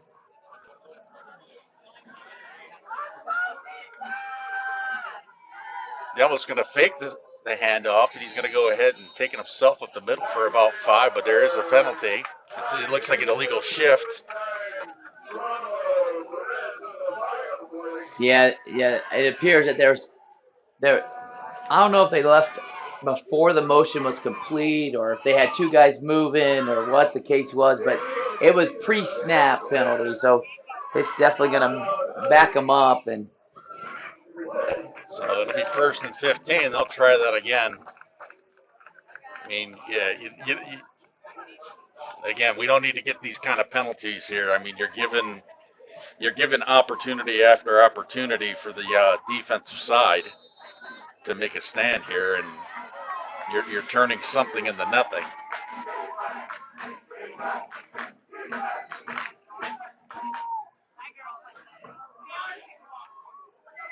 So Devil's looking across the middle there. He hits number 21 in and out of his hands. Good pass. Sam Jackson. He had it. And Sam's down now. Hopefully he's okay, but that was a big-time throw by Demos. And Sam Jackson, we're going to see it on the replay, the Jimmy John's instant replay. It's a great pass, and he leaves his feet. And sometimes when you leave your feet, it is not the easiest way to catch a ball. But it did look like he got a little extra contact there as they're tending to him now. I mean, it was a nice route. He ran it, turned it right there. And like you said, he leaves his feet to go up to get the ball. And again, you got to attack that ball. You can't let it come to you. You got to go get that ball. And it let him hit him in the chest there, and it bounced right off. And it's going to bring up a 2nd and 15 now. But he looks like Sam Jackson's going to be all right. Hey, great job on that, Brian. You tracked it perfectly. So they got Bunyan out here wide right. He's the man who caught that touchdown pass. And we got the official stop and play here. And Bunyan does draw Jarvis Wheeler, one of the top corners in the area. So he is getting some attention.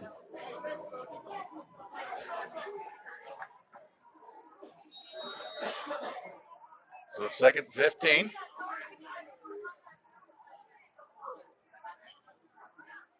Harvey in motion again. They're going to give it to him. No, double reverse. It's going to go to Hall. Hall breaks around the right side. Picks up about 10. Yeah, Paul, that was just a simple jet, but they ended up coming back the other direction and picked up some nifty yards there for the Bears. They got about half of what they needed, maybe a little more than half. Kevin Moss on the stop on that. Yeah, Moss is coming up big again with a big-time stop. So it looks like we got about 3rd and 5.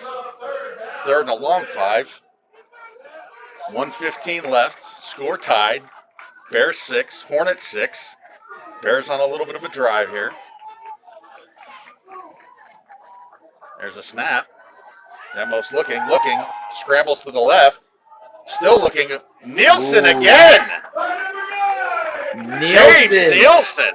He's an animal.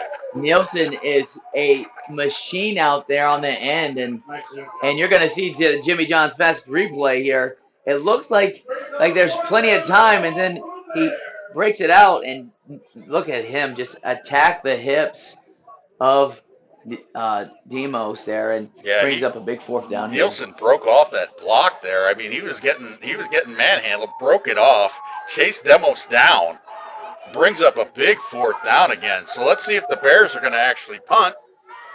Weeki Wachee with 8 tackles for the loss. Nope, looks like Hall's looking. He's scrambling, getting some pressure by number 6. He does break away, and lo and behold, it looks like he got himself a 1st down. You know, it's the 3rd time they've ran this play, and 2 out of the 3 have been very successful. And he's so athletic. He's just looking downfield. Looked like he was going to throw it this time until he didn't. And you're going to see right here, he looks with the ball, and those are great athletes that he's out running there and getting the corner on, and finds the 1st down, something he didn't do the last time. That was Baker and Wheeler. He just turned the Jets on. So that'll be the end of the 3rd quarter here, Dave. We're going into the 4th. Ball game tied, 6-6. We'll be right back. When you play football, you develop this mentality that, you can withstand anything. You're Mr. Tough Guy. So years I had been battling. I was just excited to finally meet someone who knew what I was going through, who saw my pain, to think that in a matter of one treatment, and it got better and better as I began to get treatments throughout the month. Why would you deal with this pain for another day?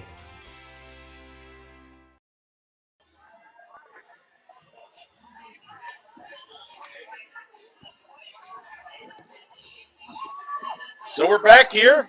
We're going to start off the 4th quarter. Tight ball game, 6-6.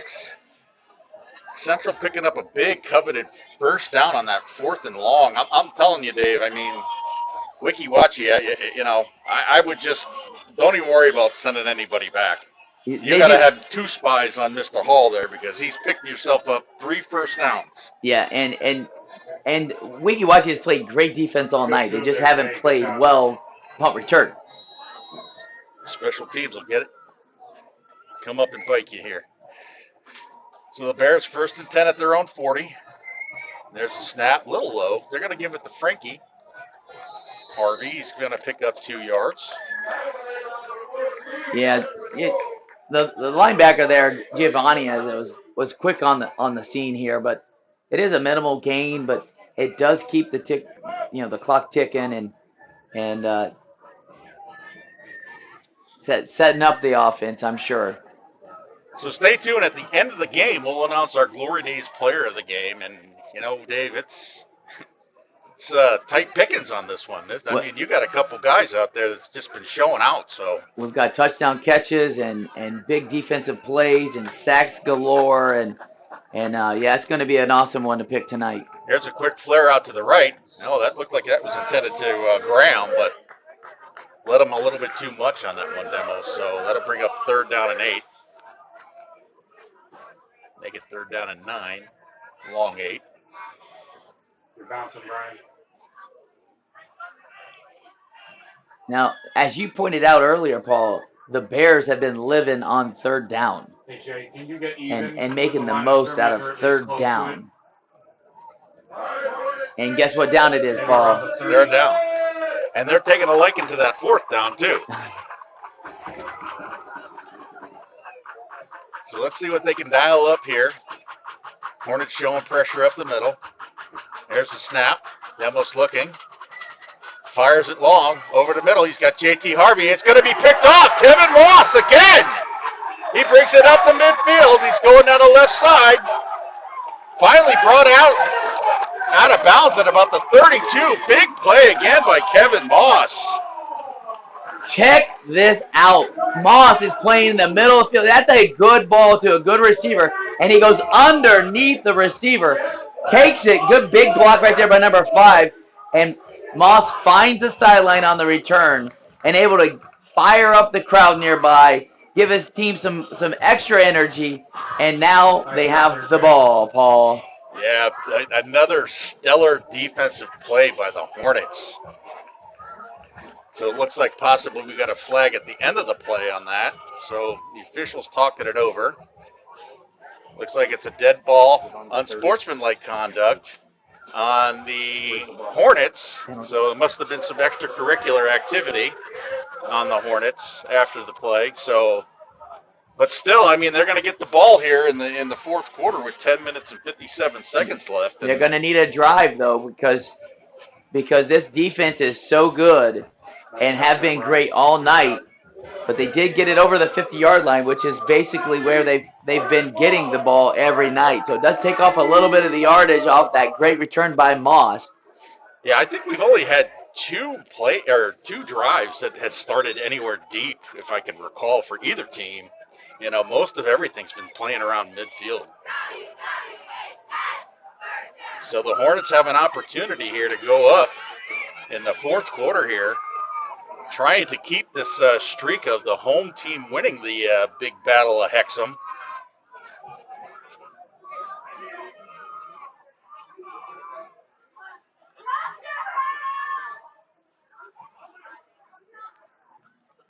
Looks like we got a trip set here by the Hornets. Yeah, I'm thinking that, you know, this might be a heavy dose of Leland Wright at this point in time. We're going to see, you know, if the Bears got a little bit of gumption left in their tank there, to keep him in check. They've done a pretty good job all night long. There's the snap. They're going to give it to Leland Wright. He's going to try to get around the right side, taken down by big Mr. Corley. Yeah, Corley was quick on the scene there and able to just get him from the backside and just enough to push him down, but it will keep the clock running. Yeah, it's just has not been Leland's night tonight, so that'll bring up a 2nd and 13. Ball at midfield. 10:25 left to go in the game. Hornets looking to go ahead and go on top. Hey, Brian, I need you on the other side in case there's a pass. It's going to be trips to the right. There's the snap. Hanshaw. Heavy pressure. He gets tripped. He falls down at the 40. Looks like he tripped over number 27. That's Dane Hallett. Might have tripped on his foot there. You're going to see this timed perfectly by the middle backer, and then just the DN comes in nice and heavy, as you mentioned, and knocks him down. But it is 3rd and long here, Mr. Paul. Yeah, mistakes. I mean, these offensive have opportunities. You know, these offensive has opportunities, but you know, defense is coming up strong, or you know, a couple bad penalties, a couple fumble balls. They're kind of shooting themselves in the foot. So 3rd and a very long 20. Here's the snap. Hanshaw looking to the right. Fakes. He's pressured heavy. He's flushed out to the left. Wings it downfield. Oh, he gets pushed down. That's going to be pass interference. I think every official has thrown a flag on the play for that one. That was 3 flags all thrown at the receiver. But I will tell you this. There is a flag down at the area of holding, so this might be offsetting penalties. Great job by keeping the play alive here and eyes downfield. And, that contact wasn't on purpose, but it was contact nonetheless. And it'll be interesting to see these referees organize it. Yeah, let's go ahead and run that again. It looks like right down here at the very beginning, right there. Perhaps that might be a penalty. Yep. We got pass interference on the defense. Illegal man downfield. Illegal man downfield. Okay, yep. So that was the play there. number 8 had scurried himself downfield a little bit too far, came back and tried to do the block. And again, Dave, unnecessary penalties, shooting themselves in the foot. Big play, Jerry, I need you at the 30. all for naught. Henshaw really did his best to keep that alive, but I'm telling you, this Central defense is for real, and they have been bringing the pressure all night. But it will be 3rd and 22, Paul. So 9 minutes left to go. There's the snap. Hanshaw looking, heavy pressure again. Fires over the middle, a little bit too tall. Looking for Connor Boyle on that. Yeah, Connor Boyle. 4th down. Connor Boyle is one of his favorite targets as well, and just a little too tall for the receiver right here. And he knew he had to get rid of it right now because he's got a little pressure right there up the middle. But good effort by Boyle, and it does bring up 4th down. And it appears Weeki Wachee will have to play some more defense this quarter. Yeah, Levi Steiner's going to be back to punt. Looks like Burton and Graham back deep for Central. Jay on the receiver, please. Jay on the receiver. There's the snap. Steiner gets the punt off. Decent punt. It's going to take a Hornet bounce. It hits Graham. He picks it up. Tries to do a couple moves there. There's a penalty flag thrown in late. He's brought down at about and we got more 28, flags at the 40-yard line. On the back end. So we got flags all over this field. It's raining flags. You got, listen, when you are in a rivalry game and it is tied up, emotions cannot take over.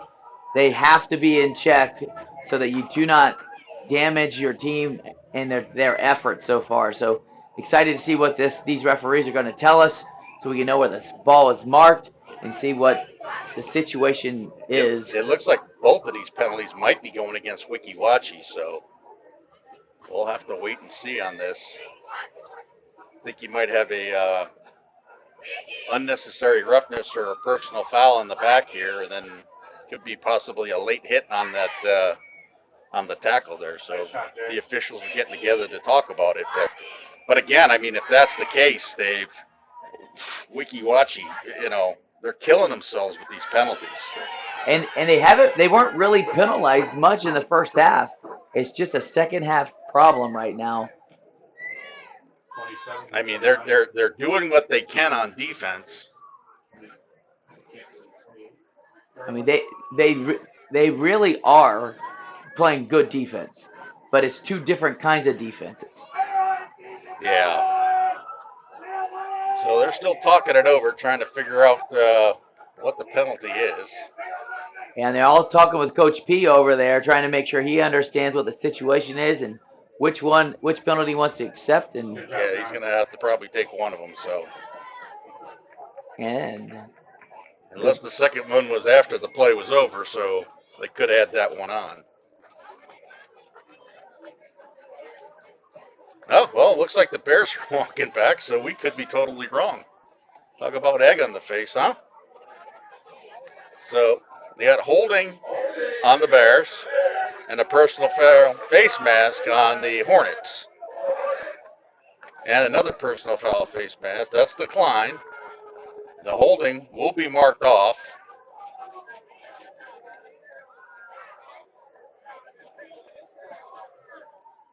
So, with all said and done,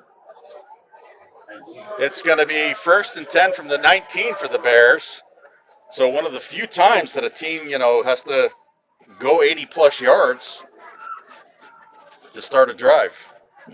Oh. And with 8:42 left, Dave, tie ball game.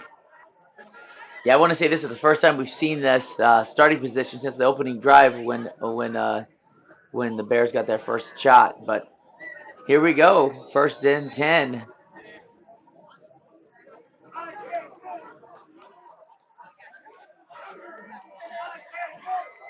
There's a snap, the handoff to Harvey. He's going to go around the right side. There's another penalty flag thrown. Gets back to the line of scrimmage.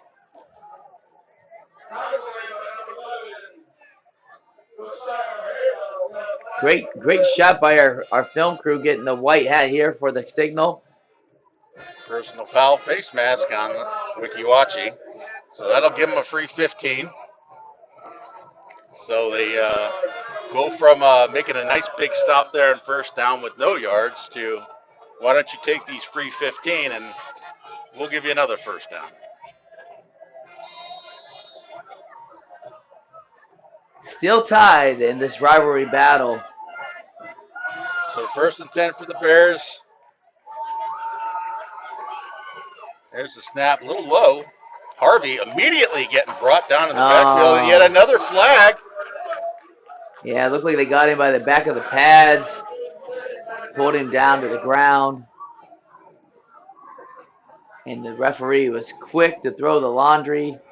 Another personal foul. They're calling it a face mask again on Weeki Wachee. So, hey,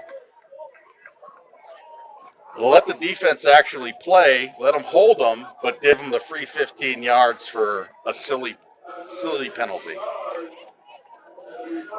But you can see Central jogging up to the line of scrimmage. They have a little bit more life right now.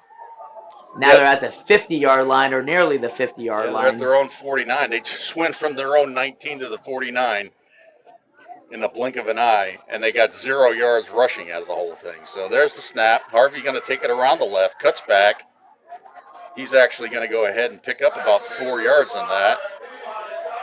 Oh, and Moss found the ball, but he did not get it early enough. But yeah, that runner was down. So Moss is a little opportunistic football player. Yeah, he's having himself a ball game, and he's trying to add to it. So that'll bring up 2nd down and 6 after the 4-yard pickup by Harvey. 7:30 left to go here in the game. Score tied 6-6. Big battle at Hexham. Who will take home the trophy, the Bears or the Hornets? We will wait and see. And don't forget about the Glory Days player of the game. There's the handoff to Melton. Tries to go up the middle. Tackled immediately by Giovanizzi. Right at the line of scrimmage. It's going to bring up 3rd down. Yeah, Giovanizzi was right there, ready for the backside action, and he's had himself a pretty effective game as well. Always being there where he's supposed to be. Nielsen, number 9 for the Hornets. He always seems to make his impact here on the drives, which it might be Nielsen time. I don't know. Yeah, he's been in Demis's pocket all night long. So Giovanizzi, you mentioned, he's leading the team in tackles with 25 coming in tonight's ball game. So big 3rd down here, 3rd and 6. There's a snap, a little low, looking to the right. Now he looks over the middle, getting flushed, getting chased again. He comes back over the middle, taken down by Mr. Nielsen, but he does pick up the 1st down, Demos, on a nice scramble and run up the middle. They'll mark it 1st and 10 at the 40. Drive is going. Yeah, I was watching Nielsen the whole time and saw he had the contain, and then once Nico ran away from him, he was able to come back through the middle and make the tackle, but not before Nico picks up the 1st down for the Bears.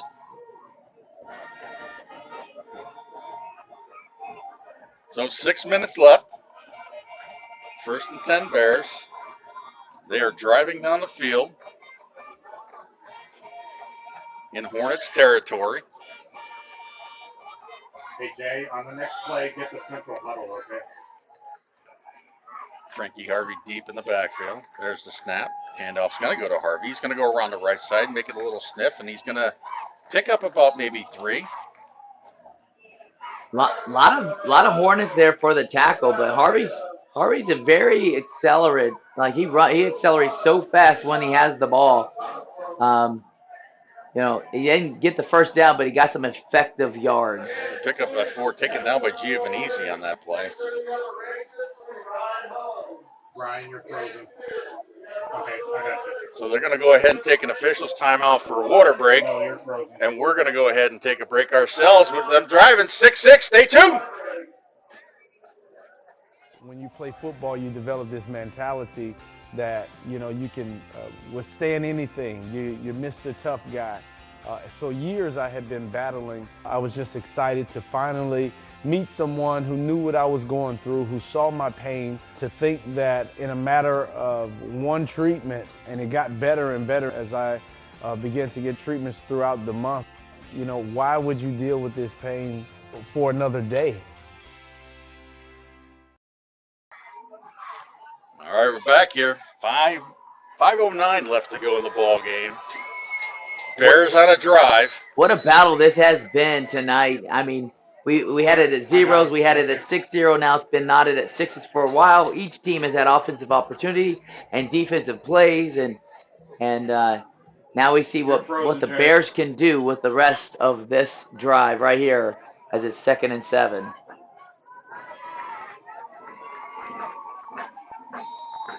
So Harvey and Melvin in the backfield next to Demos. There's a snap. Demos looking. Flushed out of the pocket again. Mr. Nielsen. Man, Nielsen is making his impression tonight with another sack, and his buddy, 5, Mr. Steiner, to help clean things up. Huge 3rd down play. You're going to see him just take his outside hand, keep it free, and he's going to back into him, and then there goes his buddy to help him out. There's two Hornets. He just rolled on over the Melvin sack. on that one. I mean, he didn't even get touched off the line. Went straight up with Melvin, went right past him, and him and Mr. Steiner there with a nice sack there to knock him back for 3rd and about 15 yards. Gonna want to keep an eye on number 13 there, Bunyan, who caught the long touchdown earlier tonight. There's the snap. Demos looking to the right. Heavy pressure again, flushed out of the pocket. He cuts it upfield. He's got some daylight. Rolls it back up. Gets about 3 yards short of the 1st down, so it'll bring up about 4th and maybe 2. Yeah, and you're going to notice they run away from Nielsen, and he's able to find a gap there in the hole. And Nico does such a good job of running with his eyes, and what a big run that was to bring up 4th and manageable here.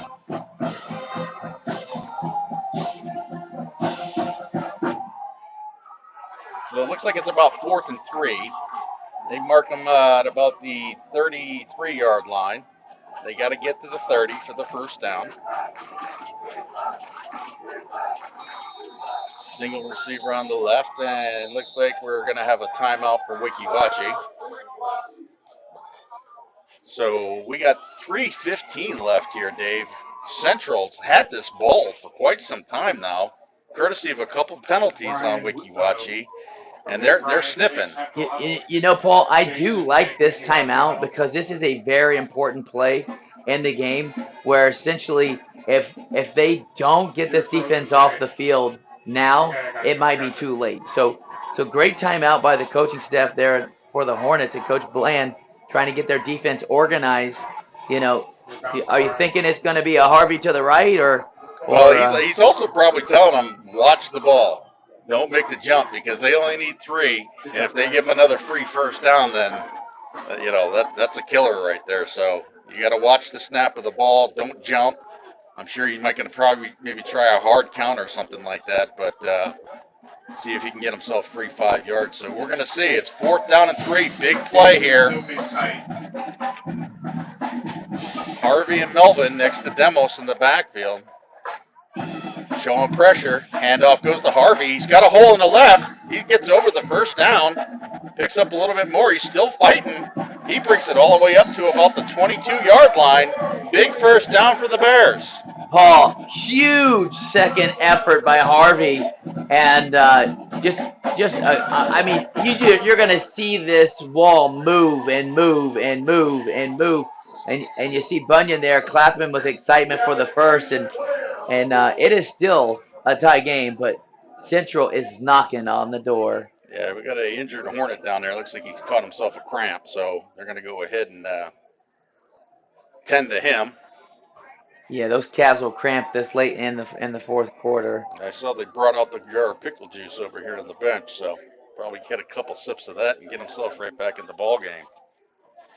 So again, Dave, we're talking about the Glory Days player of the game coming up here, and again, tough sledding on either side. So yeah, I mean, we've had standout players on defense and offense, and even though the score's 6-6, there's been some offensive players who've kept their team in this game, and that's what the glory player is. It's a person who may usually his stats is a big part of it, right? If I run for 250 yards and 4 touchdowns, you're getting that T-shirt, you're getting that gift card, and tonight it could be the sacks, it could be the interceptions, it could be the turnovers, it could be the hard hits, the big stops, it could be a lot. Yeah, it's going to be tough sledding to pick the. And you know what? There's probably a few folks that deserve that, but unfortunately, we only got one spot for one. So, but you know what? There's kids out here that's giving it all in this big battle of Hexham, this rivalry, and that's what it's all about out here. These kids giving everything they can, and the battle of defenses. Who'd have thought that? I was thinking coming into this game, we were talking about maybe a 28-24 game or a 30-28 game or something like that. But you know what? This game has not disappointed. Well, Central has not given up more than 6 points at any contest, and Weeki Wachee is in nail biters week after week. So it's been exactly what it's supposed to be. Like, it's tight, like Weeki Wachee likes to play, and it's a lot of defense like Central likes to play. And yeah, Weeki Wachee last week unfortunately came out the losing end, a 26-22 ball game to Tenor Rock, but. So they're looking to make a big stand here. It's going to be 1st and 10 for the Bears. The Bears trying to go ahead and punch this in with 2:59 left. Weeki Wachee has 2 timeouts. The Bears still have all 3 of theirs.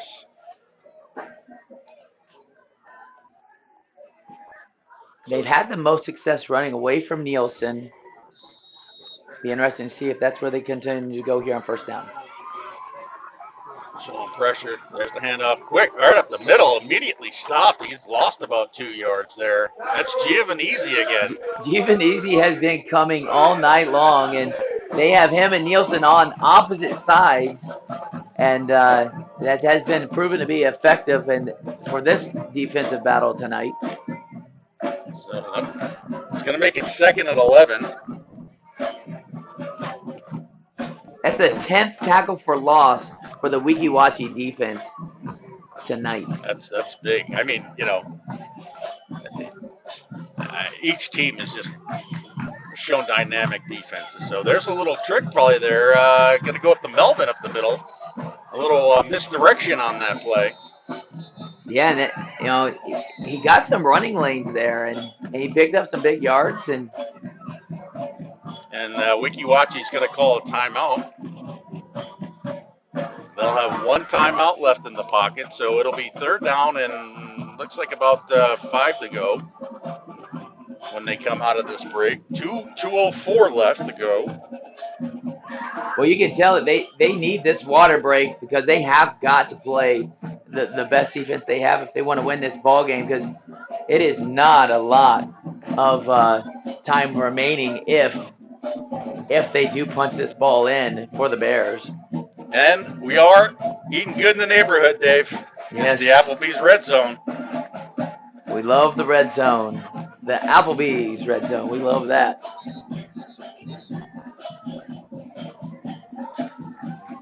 So big 3rd down again. I mean, this is going to cause coaches all kinds of problems with their blood pressure tonight, Dave. Oh. Looks like Demos is going to be under center for this. Oh, they got Zwan back there. It's the Zwan dive. And look at him just roll for the 1st down. Yeah. Big Colby Zwan. I believe that he is a hard young man to bring down, and as soon as you see him get the ball, he runs powerfully. Yeah, they're coming right up to the line again, and you are going to get a heavy dose. 2 yard lines about that. They're at the 11. They had everybody from the Hornets jumping on Mr. Zwan on this one. He gets back up to the line of scrimmage there, maybe up to the 10.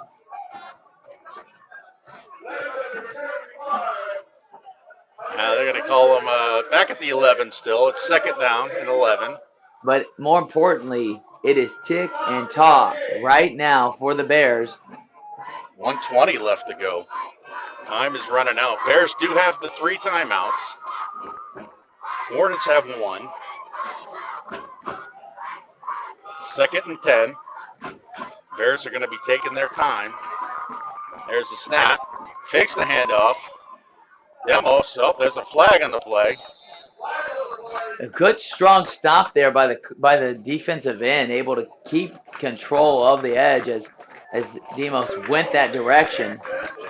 But it is going to be on Central here, Coach, and that could be a big penalty. Yeah, it looks like it's going to be probably holding again. It's in the area of holding, so that'll probably move them back 10. Yep, holding on the defense. Holding on the offense. Excuse me, holding on the offense. You're correct. So it's going to back them up. That'll bring him out to the 21. Got a minute left in this game. We might get bonus football tonight, Paul. We could. We could. It's been a long time since we've had some bonus football. I'm trying to think of who's the kicker for Central. Well, I know they missed the first PAT. I think they had Bunyan try that. So we'll see what happens. Minute left to go in this ball game. 2nd down. Coach Bland meeting with the white hat at the hashes there. 2nd down and 20.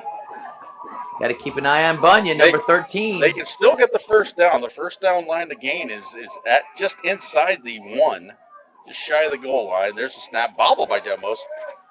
He's got to pull it down. There's another flag. Taken down. Maybe picks up 2. Yeah, it looked like the defensive lineman for the Hornets was tackled on the play, which another holding. Which will be a second back-to-back holding call. Man, they're just shooting themselves in the foot, Dave. They went from first and goal at the 10.5-yard line. Now 2nd down and a long 30.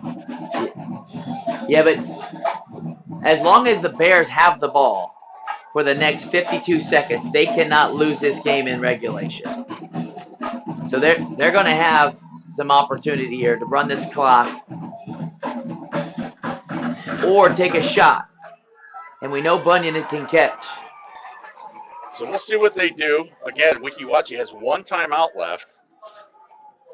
There's a snap, bobbled. Demos immediately wrapped up in the backfield by number 51. 51 has made himself. That's Josiah, not the Giacomo. Yeah, Giacomo has made a case for himself. You're going to see him. You know, this is a bobbled snap right there. Picks it up, and as soon as he does, he's right there. And he's got a couple of his buddies with him. And now it is 3rd in a long time. And apparently a timeout was called. Yeah, Weeki Wachee used their last timeout.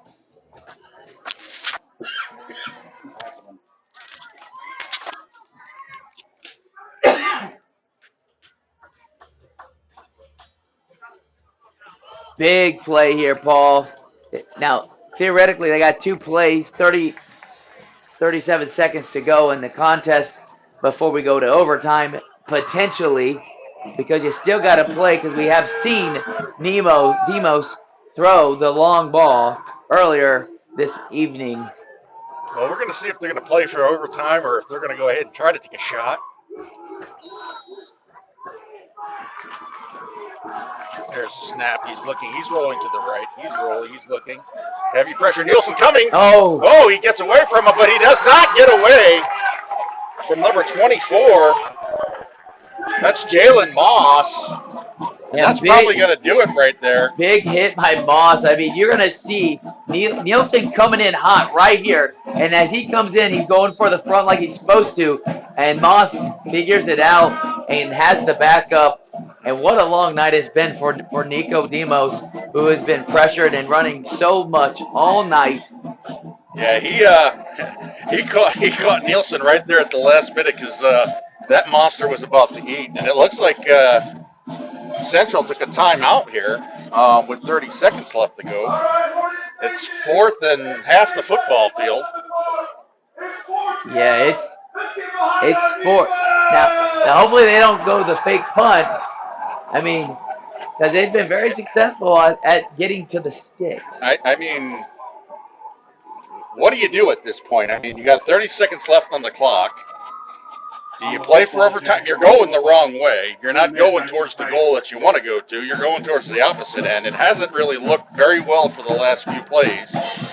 So do you just kind of burn the clock out? Do you try to go ahead? I mean, if you're going to go ahead and try to throw the ball, incomplete pass or something, now you have Weeki Wachee getting first and 10 at their own 44. So, and they are in their prevent defense currently.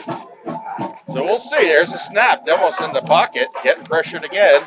Keeps it downfield. He's got two receivers. Oh, Jackson went up, almost made the catch. Incomplete, but Weeki Wachee with 21.9 will have the ball at their own 44-yard line. Let's take a look at the freaky fast Jimmy Look how Johnson high play. Jackson jumped for this ball. All right, no pressure. He throws a good high ball, and Jackson goes up as high as you can, but good coverage there for the Hornets by Giovanni. Yeah, he had two receivers there. I mean, if it went past Jackson, he had that other receiver right behind him that was ready to catch the ball. So let's see what Weeki Wachee is going to do here. I mean, 21 seconds. They're at their 44. Henshaw, he can throw the ball. I mean, you want to throw the ball towards the sidelines. You don't want to start throwing things over the middle. But Central has been getting pressure on Henshaw all night long. So we'll see if they're going to go for it or if they're just going to go ahead and run it out and play for overtime. Yeah, Jarvis Wheeler, number 6, he's in the slot here on the trip set, is a guy he likes to look for as well. So here we go. There's a snap, heavy pressure coming over the left. Throws it over the middle. That's Wheeler. He gets up to the 36. They're rushing up, 14 seconds. They can stop the clock for the reset of the chains. Now they're starting the clock. They got to snap that ball. 10 seconds left. There's the snap. Heavy pressure. Henshaw better run it out of bounds. 2 seconds left. Runs out of bounds. 2 seconds. Now, we just had an opportunity for Central to win the game, and now Weeki Wachee is on the 25-yard line with a chance to get a shot into the end zone here with the last play of regulation. You can see the huddle of the Weeki Wachee Hornets right here with the coaches and Wheeler and all the receivers together. Yeah, I don't think Couchman, that's their kicker. I don't know if he's got the leg for this, so they're going to keep the offense on the field. You're seeing the previous 2 plays ago with Wheeler on his little quick slant. I think what's going to happen is the Bears going to send the house to him, see if they can get the pressure on him, force a mistake, and they do. He chucks it downfield. Oh, it's caught! Touchdown! Wheeler on the play. Wow! Wheeler! Regulation. Amazing! Are you kidding me, Dave? Wow! The last play. Look at Henshaw. Look at Henshaw in this replay as he throws it. The ball's tipped, and he just continues to run, and he is definitely across the line. And the referee is right there to signal catch and score for the Hornets. That was awesome, Dave. That was awesome. That's exactly what the rivalry games do. When they're that close, it came all the way to the last play of the game. I was looking for some bonus football, and it didn't happen. It didn't happen, but that was a great play. That was a great play for the Hornets and always playing. What a smart, that game flow was incredible to play defense and call your 2 timeouts, march down the field, and give your guys a chance to play. Man, I'll tell you what, this is what you want out of a battle of Hexham, Dave. And once again, the home team prevails on another close call. And the final score, the Weeki Wachee Hornets 12, Central Bears 6 in the final play of the game. And Dave, who's going to be our Glory Days player of the game? Well, I can tell you that game was loaded with opportunity, but no one made their impact on tonight's game more than Kevin Moss, the talented wide receiver and defensive back who had several catches and a lot of tackles. It came up big on the fourth down, but most importantly, those 2 interceptions, the one to save the game in the end zone. And your player of the game is Mr. Kevin Moss, number 13 for the Hornets. Congratulations, young man. You will get a shirt from Gulf Coast Sports Network, and you will get the coveted Glory Days gift certificate. Well job, great job tonight. And we want to thank both these teams for giving us a great show tonight. And both of these defenses stood on their heads. And you know what? Central can't hang their heads because they played a hell of a ball game, just like Weeki Wachee played. I was thoroughly entertained. You were thoroughly entertained. The final score, Weeki Wachee 12, Central 6. Let's throw it up the Will. Wow, what more can you say? Great job on the call, Paul and Dave. An instant classic. You saw it here live, hopefully, on the Gulf Coast Sports Network. What a ball game. The very last play. The theatrics continue in the Battle of Hexham. 12-6, your final score. The Hornets over the Bears. Clearly two top-notch programs in Hernando County. It was a battle from start to finish.